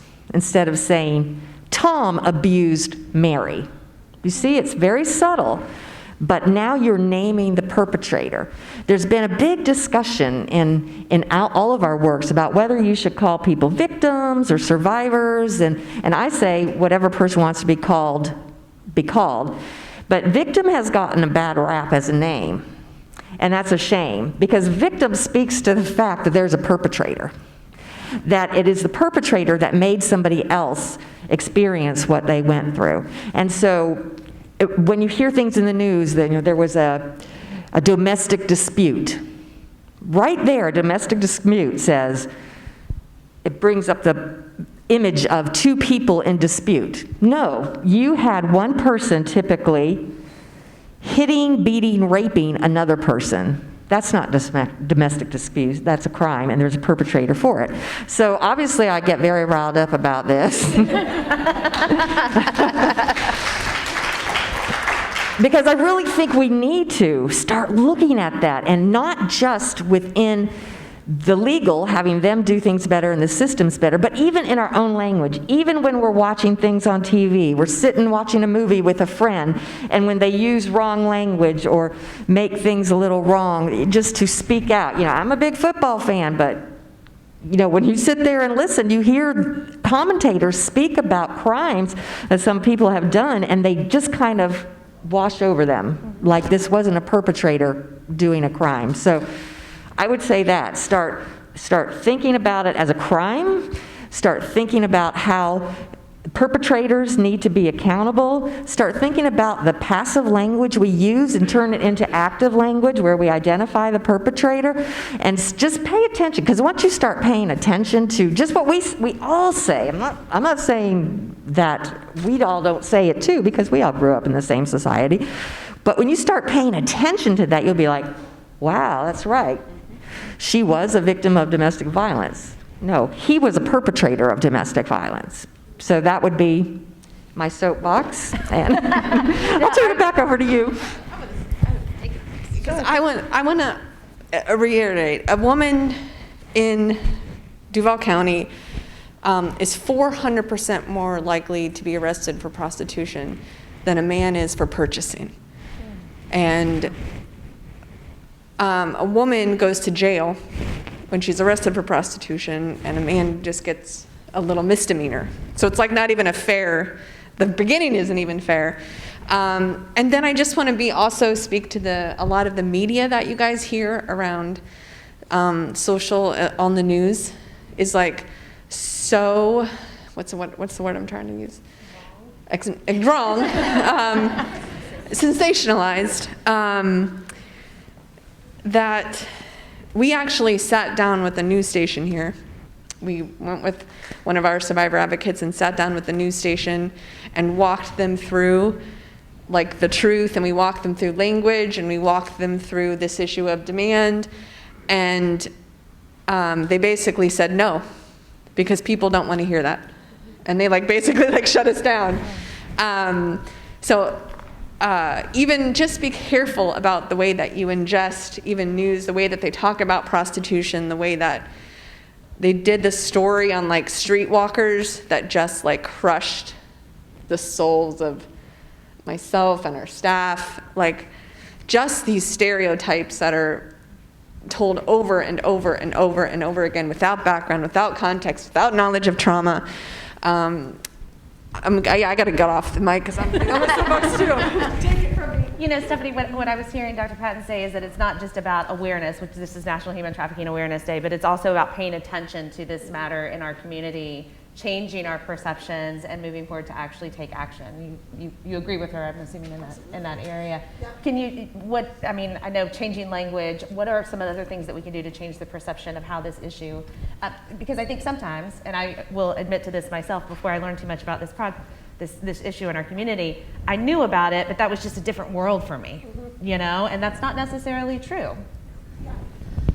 And so, and I'm hearing what all of you guys are saying, and I think, and it's so valid, and everything is so valid. And I think about the population of people that I work with individually, because I work with women individually, and I'm working with women who have already experienced exploitation. I'm working with women who are already dealing with criminal records. I'm working with women who are already dealing with housing issues, who are already dealing with recovering from alcoholism and drug addiction. So like, I'm almost on a different phase of this. So what I'm looking for, and what I'm looking for our community to do, is how do we support these women after the fact?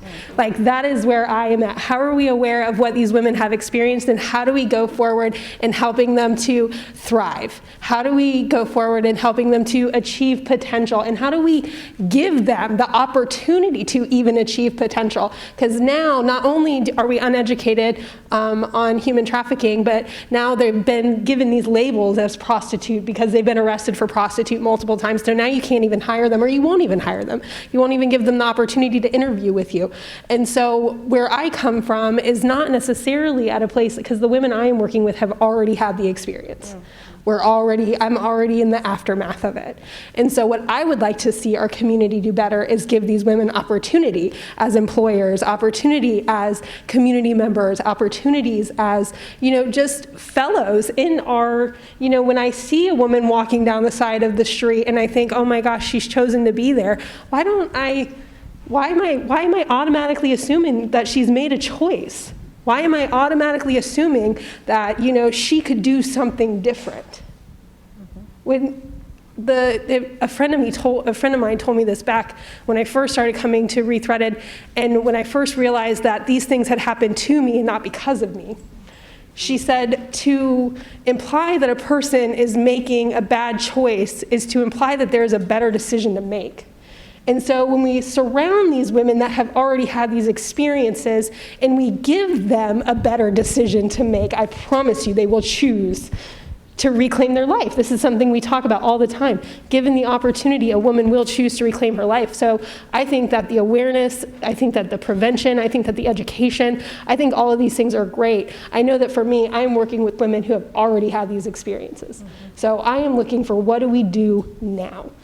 How do we address this now? Carla, I know that you want to add something. I'm going to let you do that. I want to put out into the audience's mind, though, that we will take some questions from you, so get those ready for us, and we'll call on you as soon as Carla's finished with her comments. Go ahead, ma'am. So I got a little passionate while Stephanie was, and I was like, okay, I'm jumping out of my seat. So everything that Stephanie just talked about, part of that beginning, part of that journey for these young ladies is housing.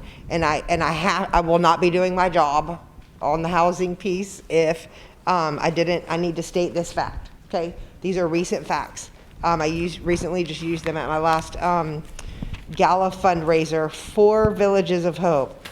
The most up-to-date bed numbers for survivors in Duval County is 4 beds. 4 beds available for women identified as sex trafficked in the city of Jacksonville, and 131 beds in the entire state of Florida. So we need to hear those numbers because it's a fact, okay? It is very unfortunate. Duval County ranks number 3 in the state of Florida, and Jacksonville ranks number 48 in the nation with the trafficking. So I was thinking about it earlier, so with the experience that I shared earlier about that young lady that Stephanie brought to us, that she just did not have a safe place to lay her head, that was over 2 years ago, and it still remains a critical issue today. We get phone calls all the time. These girls should have a safe place to lay their head so that they can start healing and they can start the process that every single one of us up here is talking about providing for these women. And I just felt like everybody needs to know that it's an issue. 4 beds in Duval County is really, really bad. And we are gonna need everybody's help to get that resolved and open for more women. Carla, as we prepare, before you pass off that microphone and prepare to take your questions, if anyone has one, please raise your hand. We have a microphone that we'll bring over to you. Can you go ahead and provide us with information about your organization? How can people get involved? I want to make sure we get that out to those who are watching online as well. Yes. So the Villages of Hope is located on the west side of Jacksonville. We have a website, thevillagesofhope.org. We have a Facebook page, Villages of Hope, on Facebook. So we are actually having, we've started rallying up the community. We have a very large group of volunteers, and we're having a volunteer luncheon this Saturday. We can give you that information at our table out there. We have several events coming up. I am very, very proud to say, and my business partner is here today in the audience, that at the end of the month, we will be doing our official ribbon cutting and dedication ceremony for our community center that is located on the village. And then we're continuing to do our construction on our tiny home. So we are shooting to have our first 2 women the beginning to middle of March. So we have plenty of information out at our table. Robin, you as well. Do you mind sharing some information with the audience as well? You can find a lot of information. Is this on? I think I'm loud enough, it doesn't matter. You can find the information for training at thertmprotocol.com. That is thertmprotocol.com. Our goal is to train as many clinicians as possible. I think they had 60,000 in mind within the next 3 to 5 years. Within the next 6 months, we will have more scholarships available for clinicians to be trained. And because in order for the clients to be healed, we need clinicians trained. And the more training we can provide, the more victims and clients that we can reach. And when I say clients, I'm going to tiptoe on this a little bit. When Lisa was talking, she said when her mother and father got together, they trauma bonded. If we can rewind this conversation back to making this a conversation around our tables with the education, the trauma, the little boys and little girls don't grow up and say, I want to be a victim, I want to be a John. All right? And so if we can have those conversations around our tables and give the education and heal the trauma on both sides and hold the John accountable at the same time, we still need to reach that level of healing the trauma. So thinking in that area as well. Thank you, Robin. Questions from the audience before we move forward?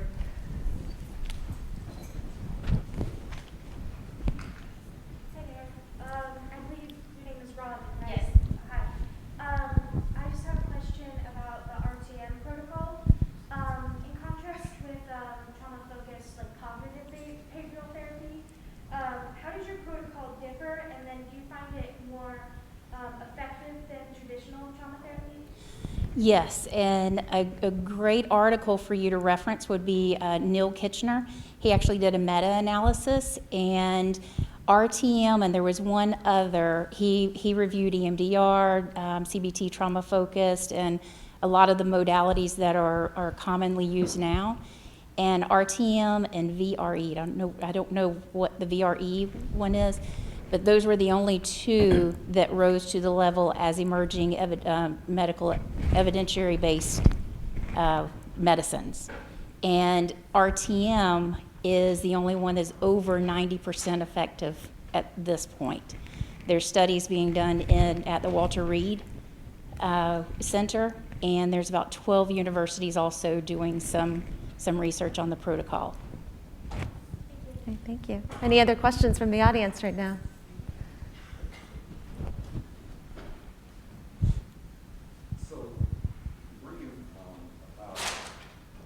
Bringing about a lot of the awareness, I guess, when it comes to a lot of human trafficking.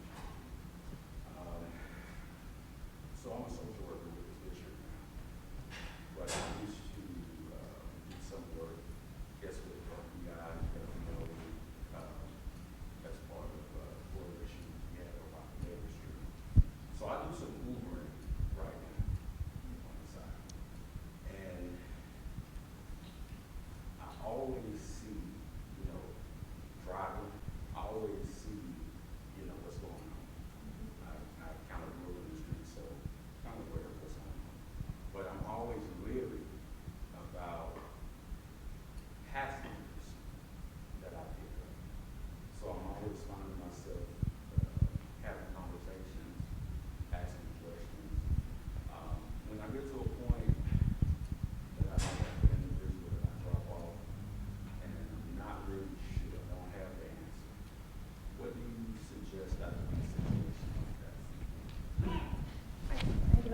question, if we could pass that down.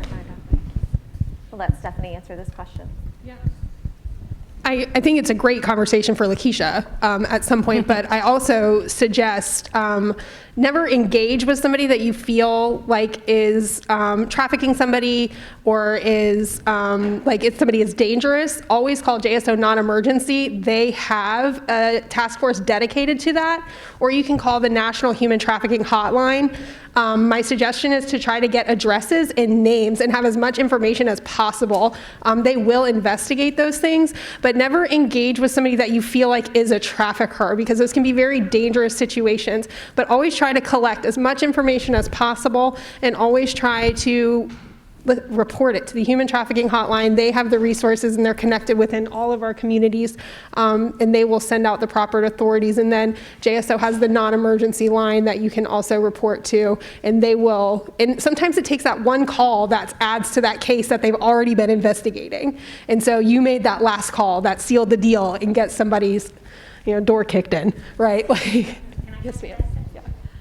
So the best Uber experience I had was in Atlanta, and when I got in the back seat, they had aspirin and Kleenex and everything I could want. They had a suicide hotline number sticker on one seat, rape recovery line sticker on another, and it's just a subtle way to make sure that the passengers in your car see some resources that could be available to you. I thought that was just brilliant. Great point there, Teresa. Yeah, absolutely. Teresa, as we set up for the next question, Dr. Grant, I'll let you go ahead and tell us about the Women's Center and how people can get involved with your organization as well. Yeah, absolutely. Our website is thewcj.org. We are the Certified Rape Recovery Center for Duval, Nassau, and Baker counties, and we also do a lot of therapy work. Our the need for therapy has gone up 52% since COVID. And similar, we went online. It was kind of a positive byproduct of everything, that we realized we could reach people in a way that removed the barriers like transportation and childcare and allowed people to get the therapy that they needed. I mean, we've had clients in their cars, on their cell phones, because maybe their home wasn't a safe environment to talk about it. So definitely, if you have an opportunity to look up our website, thewcj.org. Great. Thank you, ma'am. We have a next question in the audience. Yes, ma'am. Yes, thank you. So what stood out to me is when Lisa was speaking, human trafficking is happening everywhere. It's happening at every social economic level, and it seems to be very hidden, for lack of a better word. So as a common person, when I'm out in public, what would I look for if I suspect a child or a young woman or someone who may be victimized? For example, I could be jogging down a street in my neighborhood in a subdivision somewhere, because it's happening everywhere. What are the things that I should look for as a citizen that might be worth reporting? Does that make sense? I can tell you from being in child welfare for many, many years, you're talking about forced fraud and coercion. So a lot of times it's really covert and difficult. One of the things that we recognized, I ran a campus, I had 52 girls between the ages of 13 and 17, and we started a home for 17 and over because so many of our young foster girls were getting pulled into human trafficking situations. And the things that we recognized is they would have cell phones, they would have their nails done, things that they would never have the resources financially to do. And those are the subtle things that we would start to pick up on with young ladies that were in our care and custody. That, when they would leave and they would come back with things that just we knew that they couldn't afford. So that was one subtle thing that we saw in the child welfare system. Then pass on to anyone else to talk a little bit about. Can I piggyback on her question, though, if you don't mind if I piggyback on your question, though? What if you're wrong when you report this information? Yeah, see, that's the other thing. Go ahead, Stephanie. Well, you're not reporting somebody for arrest, right? You're trying to figure out how to help them. And, I think, you may have said, no young girl grows up and wants to be a sex worker. I personally hate the word prostitute. I think that, these people are forced into sex work because they have many more economic opportunities. So, you're not talking about prosecuting for arrest, right? I mean, when I could find out, we had staff members that were following these men. It was really dangerous and stupid. I wish that at that time, I'm talking 15 years ago, we'd known better. But those are the ones we want to go after, is the perpetrators, not the victims. But it's better to report than to not report. And you can report anonymously.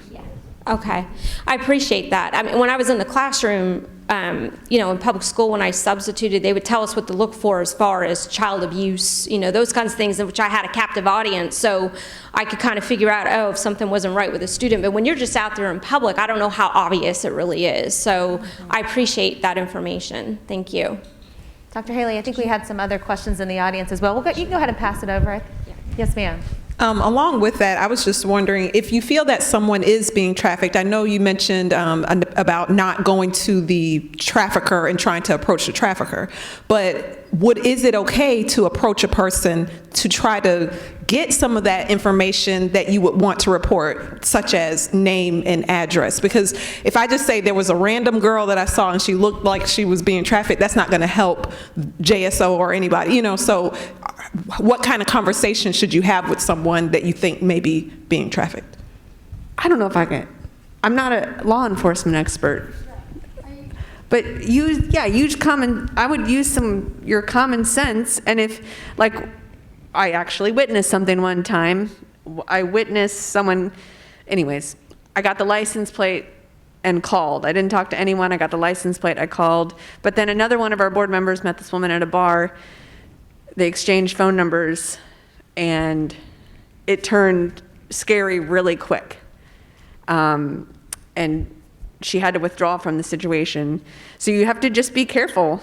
I don't know if you're the FBI and you're... I think what I'll do is I'll look to Chief Burton in just a minute. I'll let Kristin, and Stephanie, if you have any feedback you want I think if you can't get the name, if you can't get the number, get a full description of what they're wearing. You have a location of where you're at, where you've just seen them. You have a description of what they're wearing. You're calling non-emergency. If you feel like it's an emergency situation, then call 911. If I had an incident where I saw a girl getting verbally assaulted by a man outside of Rethreaded, and I approached her. I said, "Is there anything I can help you with?" She said no. I saw the man circling the building. I stood out there, didn't approach her again, but I stood out there and I called law enforcement, so he wasn't able to approach her again. Did not interfere in the situation anymore. I got his license plate number, but I did make myself visible. So he was unable to approach her again, but I did not insert myself into the situation, just made sure he couldn't walk up again. Chief, if you had anything to add at some point. Yes, ma'am. I would just reiterate that, just to be careful and cautious and call the non-emergency number. So it's important to provide all the information, a description, vehicle, clothing, so all those type things. So just be careful. Great feedback. Thank you, ma'am. And we've got another question. If you don't mind, I'll let you go ahead and tell us about Rethreaded and how people can get involved before we move on. So Rethreaded is a social enterprise. So, it's a great answer. You can shop and change lives. The way that you spend your money shows kind of it can express your heart. So if you need gifts, just buy them from Rethreaded. It's an easy way to combat human trafficking because it goes directly to the women that we employ. So it's easy. Shop, donate, volunteers. We take donations of your T-shirts because we upcycle T-shirts, and we have volunteer opportunities. But the biggest and easiest way that directly changes lives is shop. We even have coffee. You can wake up in the morning, make this coffee, and you change 3 lives. It's awesome. You have a booth set up out front for those that are watching online. Yes. You have a website where people can go as well to learn yes. More. And you can come buy toffee. Who doesn't love toffee? It's the best toffee in the whole world. And you change lives. Website, which in that website is? Rethreaded.com. Rethreaded.com. Perfect. I'll let you go ahead and hand that down to Dr. Patton so she can tell us about Hubbard House. Did we have another question in the audience? Yes. Go ahead. So mine is not a question, it's more so a comment. I'm a community engagement coordinator for the state attorney's office with Melissa Nelson, and I wanted to let everyone know that we have a division that's dedicated to human trafficking and pursuing and prosecuting those Johns and those offenders, but we also take into special consideration when we do have survivors of human traffic as well when it comes to other crimes, because we understand that they're in a certain mindset, and a lot of that mindset has to do with the John or the person that trafficked them. So I just wanted to let you all know that we're here and we're definitely keeping you all in mind whenever we're going over these cases. Thanks for the work that you all do as well. Dr. Patton, tell us about your Hubbard House. Yes, Hubbard House. We also have a 24-hour hotline, 904-354-3114. And you can go to hubbardhouse.org and you will find out our text line number. You will also find out how you can volunteer if you want to become involved that way. We also talk about our outreach services and how you can get involved on there. We're having a walk coming up in April. It's a domestic violence awareness walk. And that's a great way to come out and get involved and spread awareness. If you go on hubbardhouse.org, you'll see the links for that. And as always, if you go to hubbardhouse.org, you'll find out ways you can donate if you want to donate, and not only funds, but your time and goods too. Wonderful. I'm not seeing other questions. I'm sorry, one more here in the front.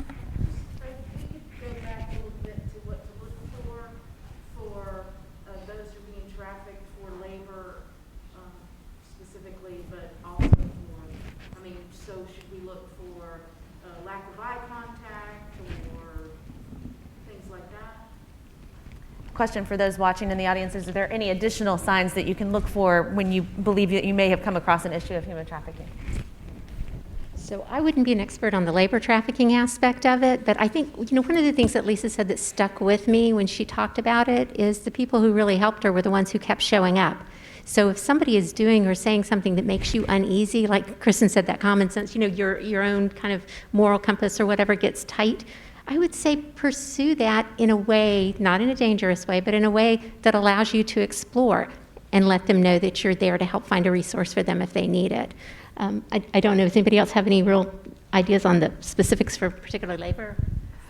Well, it also stuck with me about what she said about the social workers who kept sticking with her, and it would be the same thing as you may approach somebody who you think's a victim of trafficking, and they may deny it, but when you keep going back and saying, well, okay, but if you ever need help, call me, or here's some information, but keep going back and being there for them.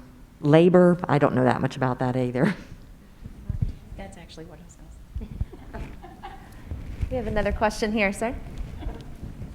Thank you for allowing us to ask some questions. I'm actually rather uncomfortable as far as being one of the female audiences here, and one of the recurring themes that seems to be the case here. And one of my favorite talking points was accountability. I'm glad that you brought that up, and I'm really happy that you spoke about that. I see a common theme of male aggression, male sexuality. That seems to be something that's prevalent and kind of a big root of a lot of this. I'm not assuming it's just sexual by nature, but I would have, is a majority of it that case? Is it mainly of a sexual nature, a lot of the trafficking that's happening? And then this is kind of loaded because I'm so passionate about this. There's a lot that I want to do to help and be an advocate. Are there any partnerships that you guys might have with any male advocacies out there that try to help teach men how to be better men and how to be less I guess thirsty and all that other stuff? I mean, there's got to be something to help teach men how to not be perpetrators of the system that's continuing. And I just want to see if there's any way that you all are working, or at least in some down the line, going to be working in helping men be men. Thank you. I wouldn't give the microphone to Gail because I want you to go to thewcj.org. Thank you for being here, and for every man that's sitting in your seat today, because you are a part of the solution and not the problem. So when we talk about men, we're talking about the prevalence of it against women by men. We know that. We know the statistics. So it is the individuals like yourself that are going to make a difference. So we're always looking for male volunteers. We're looking for male employees. We love men. You make up over 50% of this population. We need you in order to stop these crimes. So that's my 2 cents. So thank you. Thank you. We do have an auxiliary organization run by men called Men Against Violence Against Women. It is a wonderful organization because, we talked about how this is not a genderless crime that it predominantly affects women. This is true, but it's not a women's issue. It's a women and men's issue. And so MAVA, or Men Against Violence Against Women, you can go on hubbardhouse.org to find a link to them. It's an organization, as I said, run by men who go out and educate other men about violence and how men need to take responsibility and how men need to step up and how men need to educate themselves in their children and their friends, and because it is a solution that we all need to do coming together. So I'm going to plug that again. Men Against Violence Against Women, MAVA, but go to hubbardhouse.org and you'll find the links for that. But that is where we get, there are some audiences who don't want to hear from me. Hard to believe, I know. But we have, when MAVA goes out there, they can speak to other men in a way that I can. I'm not a man. I have not been culturized to be a man. So that is a wonderful organization because they're able to do things to aid and assist in ways that we have not been able to. And so we lend our full support to them. And we are really in a crunch right now looking for people to volunteer who are passionate about ending violence against women. And this is a great organization. Thank you, ma'am. If you have any final, just one more thing. Can I piggyback off of that just for a second? Kevin Terrence, he runs the Equality Foundation, and this is his passion. His passion is to find other men and teach what we know are the behavioral components. We've done a really good job since the 70s, really culling down to specific behaviors to watch for with domestic violence. And I think we're on the same journey with this human trafficking, and a lot of it will mimic the domestic violence behaviors. And so if you wanted someone specifically to reach out to, Kevin Terrence with the Equality Foundation. He's also involved with MAVA. Perfect. MAVA will get you right to. Is there another resource we wanted to share? Just real quick, and it's not necessarily a resource, but it's something you can do as an individual. We also serve women who, in the commercial sexual exploitation, so pornography and strip clubs, and talking with your friends about how buying sex is not okay and how watching pornography is not okay. A lot of these women are being exploited, and going to strip clubs, a lot of these women are being exploited, and these things that we think are socially acceptable are not okay. So just pornography, strip clubs, and buying sex, like these things are not okay, and you can have those conversations with your friends, and you can start with your inner circle. This isn't that popular, but just also acknowledging just the brokenness of it. Like the brokenness of men. Like we talk about at Rethreaded, like a woman's journey to being sold is marked with brokenness, and a man's journey to buying is marked with brokenness. A trafficker's life is marked with trauma and brokenness. And we long for redemption for everyone. Does not mean there's no accountability. But this acknowledgedness of just how in all these situations, nobody wins. Nobody wins. And how we long to have everybody win and have redeemed full lives. Yeah. Incredible feedback from each of us. Thank you for your question. We have one final question from the audience, ma'am. Hi, my name is Nicole McCall. I am a local survivor of human trafficking, and I just wanted to add some more like red flags and signs that people just every day looking for. Traffickers like to brand their victims like they are products. So if you notice a group of girls and they have tattoos that kind of match each other, that's something to look for. If you notice a woman that is inappropriately dressed for the weather or venue, if she looks kind of dazed, or if you notice bruises, or walking with a noticeably older boyfriend or something like that, or if she's on a phone and can't get off, and she's in line at the bank and needs the approval of something, she's on the phone with someone. It's so many different signs like that to look out for, but I have more red flags and signs that people can look for on my website, which is lifeoutsidethegame.com, and just I have a lot more other resources as well. So thank you. Thank you for sharing. We appreciate your comment there. One final question. I'm sorry. We'll take one more.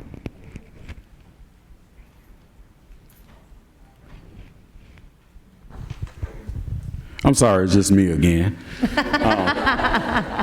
So, knowing what you know about the strip clubs and stuff, I don't set foot in there, but knowing what you know, is the city of Jacksonville doing anything to try to curb, say, strip clubs, period? I mean, because it's like that fine line, stuff go on there that's not supposed to go on there. I think that, I was the state attorney's office and chief can do it.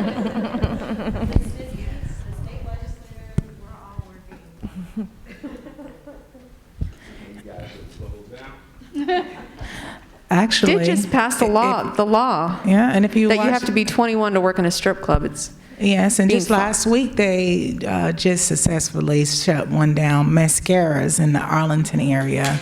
Yes.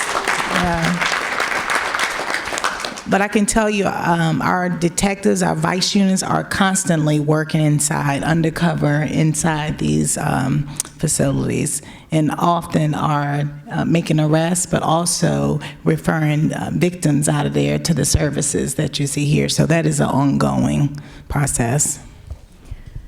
Thank you, Chief. In the interest of time, I know that all of our panel members have booths set up out front, so we will ask you to take your questions that you might have additionally for them out there. And thank you for all of your feedback. Before we go and I turn it back over to Dr. Haley, I want to give everyone one last chance to just kind of summarize what's the one takeaway or two takeaways that you'd like for everyone to walk away from here today with. Oh man, you gotta start with me. First. I think that everybody had so much. It was great. So I took a lot away from all of you and everything that you all had to contribute. I think, the biggest things for me is like having these conversations. We have to take this outside of this room. We've got to take this outside of this room. We've got to continue to have these conversations. It's not that scary once you break the ice. And so I think that's a big one. Continue to have hard conversations, continue to learn more about it, continue to get involved with the resources in your community. And so I think that there's room for everybody. Like we need help. We need help. We love to do this. We'd love to do this with you. And I think addressing demand is also a big one. Like, let's just talk about it. and a reminder that everything you do matters. Where you shop, how you see people, the news you're taking in, it all matters. The littlest, smallest act of kindness matters. Yeah, absolutely. No little girl wants to grow up to be a sex worker. I mean, I think that's something that we all agree to. I'm thrilled that you mentioned Uber because I haven't thought about my Atlanta Uber guy, and now I want to get stickers in the back seats of every Uber in this Northeast area. So I'm going to work with my folks on making sure that happens, at least with that, and maybe we can team on a hotline for both. Yeah. So thank you for reminding me. Great idea. This is what I love about Jacksonville. The solution is multifocal. We have people who are passionate about victims. We have people that are passionate about changing laws. And Jacksonville works so well together in all of these different areas. So just understanding this is not a one-prong or a two-prong approach. It's really multifocal. We have to integrate all of these services, just to piggyback off that a little bit. And at the same time, remember, if you go to the foundation of all of this, whichever side it's on, whether it's the victim, the survivor, the foundation is going to be trauma. We have to have the conversation starting early around the dinner table, change our culture, and it's not going to be solved today. This is a journey that will continue past our lifetimes, but it starts now. Heal the trauma so we can get in and work with the rest of it. Going to go back to that magic number of 4. Only 4 safe beds for survivors of trafficking. Villages of Hope needs your help, and we have plenty of volunteer opportunities and ways that you can help out at our table in the lobby. To all of our panelists, I want to thank you for this discussion today. I learned something. Everyone here learned something, I assume, correct? Wonderful. I want to thank our partners on behalf of the FBI at the Jacksonville Sheriff's Office. We have a wonderful working relationship to battle all threats to our community. This is just one of them. And thank you to Chief Burton for always being such a great partner to us as well. We appreciate you and your team. I also want to thank FSCJ, the Education and Human Services Department, to Dr. Grant and Dr. Haley for inviting me to be part of this discussion and participating with you as well. And I'll turn it back over to Dr. Haley. Thank you. Thank you, panelists, for sharing your passion, your expertise, and your advocacy. Our community is a better place because of all that you do. So thank you for joining us today. Thank you, everyone, for coming to help us spread awareness. FSCJ is committed to continuing this conversation and so many others. We are dedicated to bringing issues in our community to light, and we'll continue to host these events, and we hope that you continue to attend. Thank you, everyone, and have a safe rest of the day.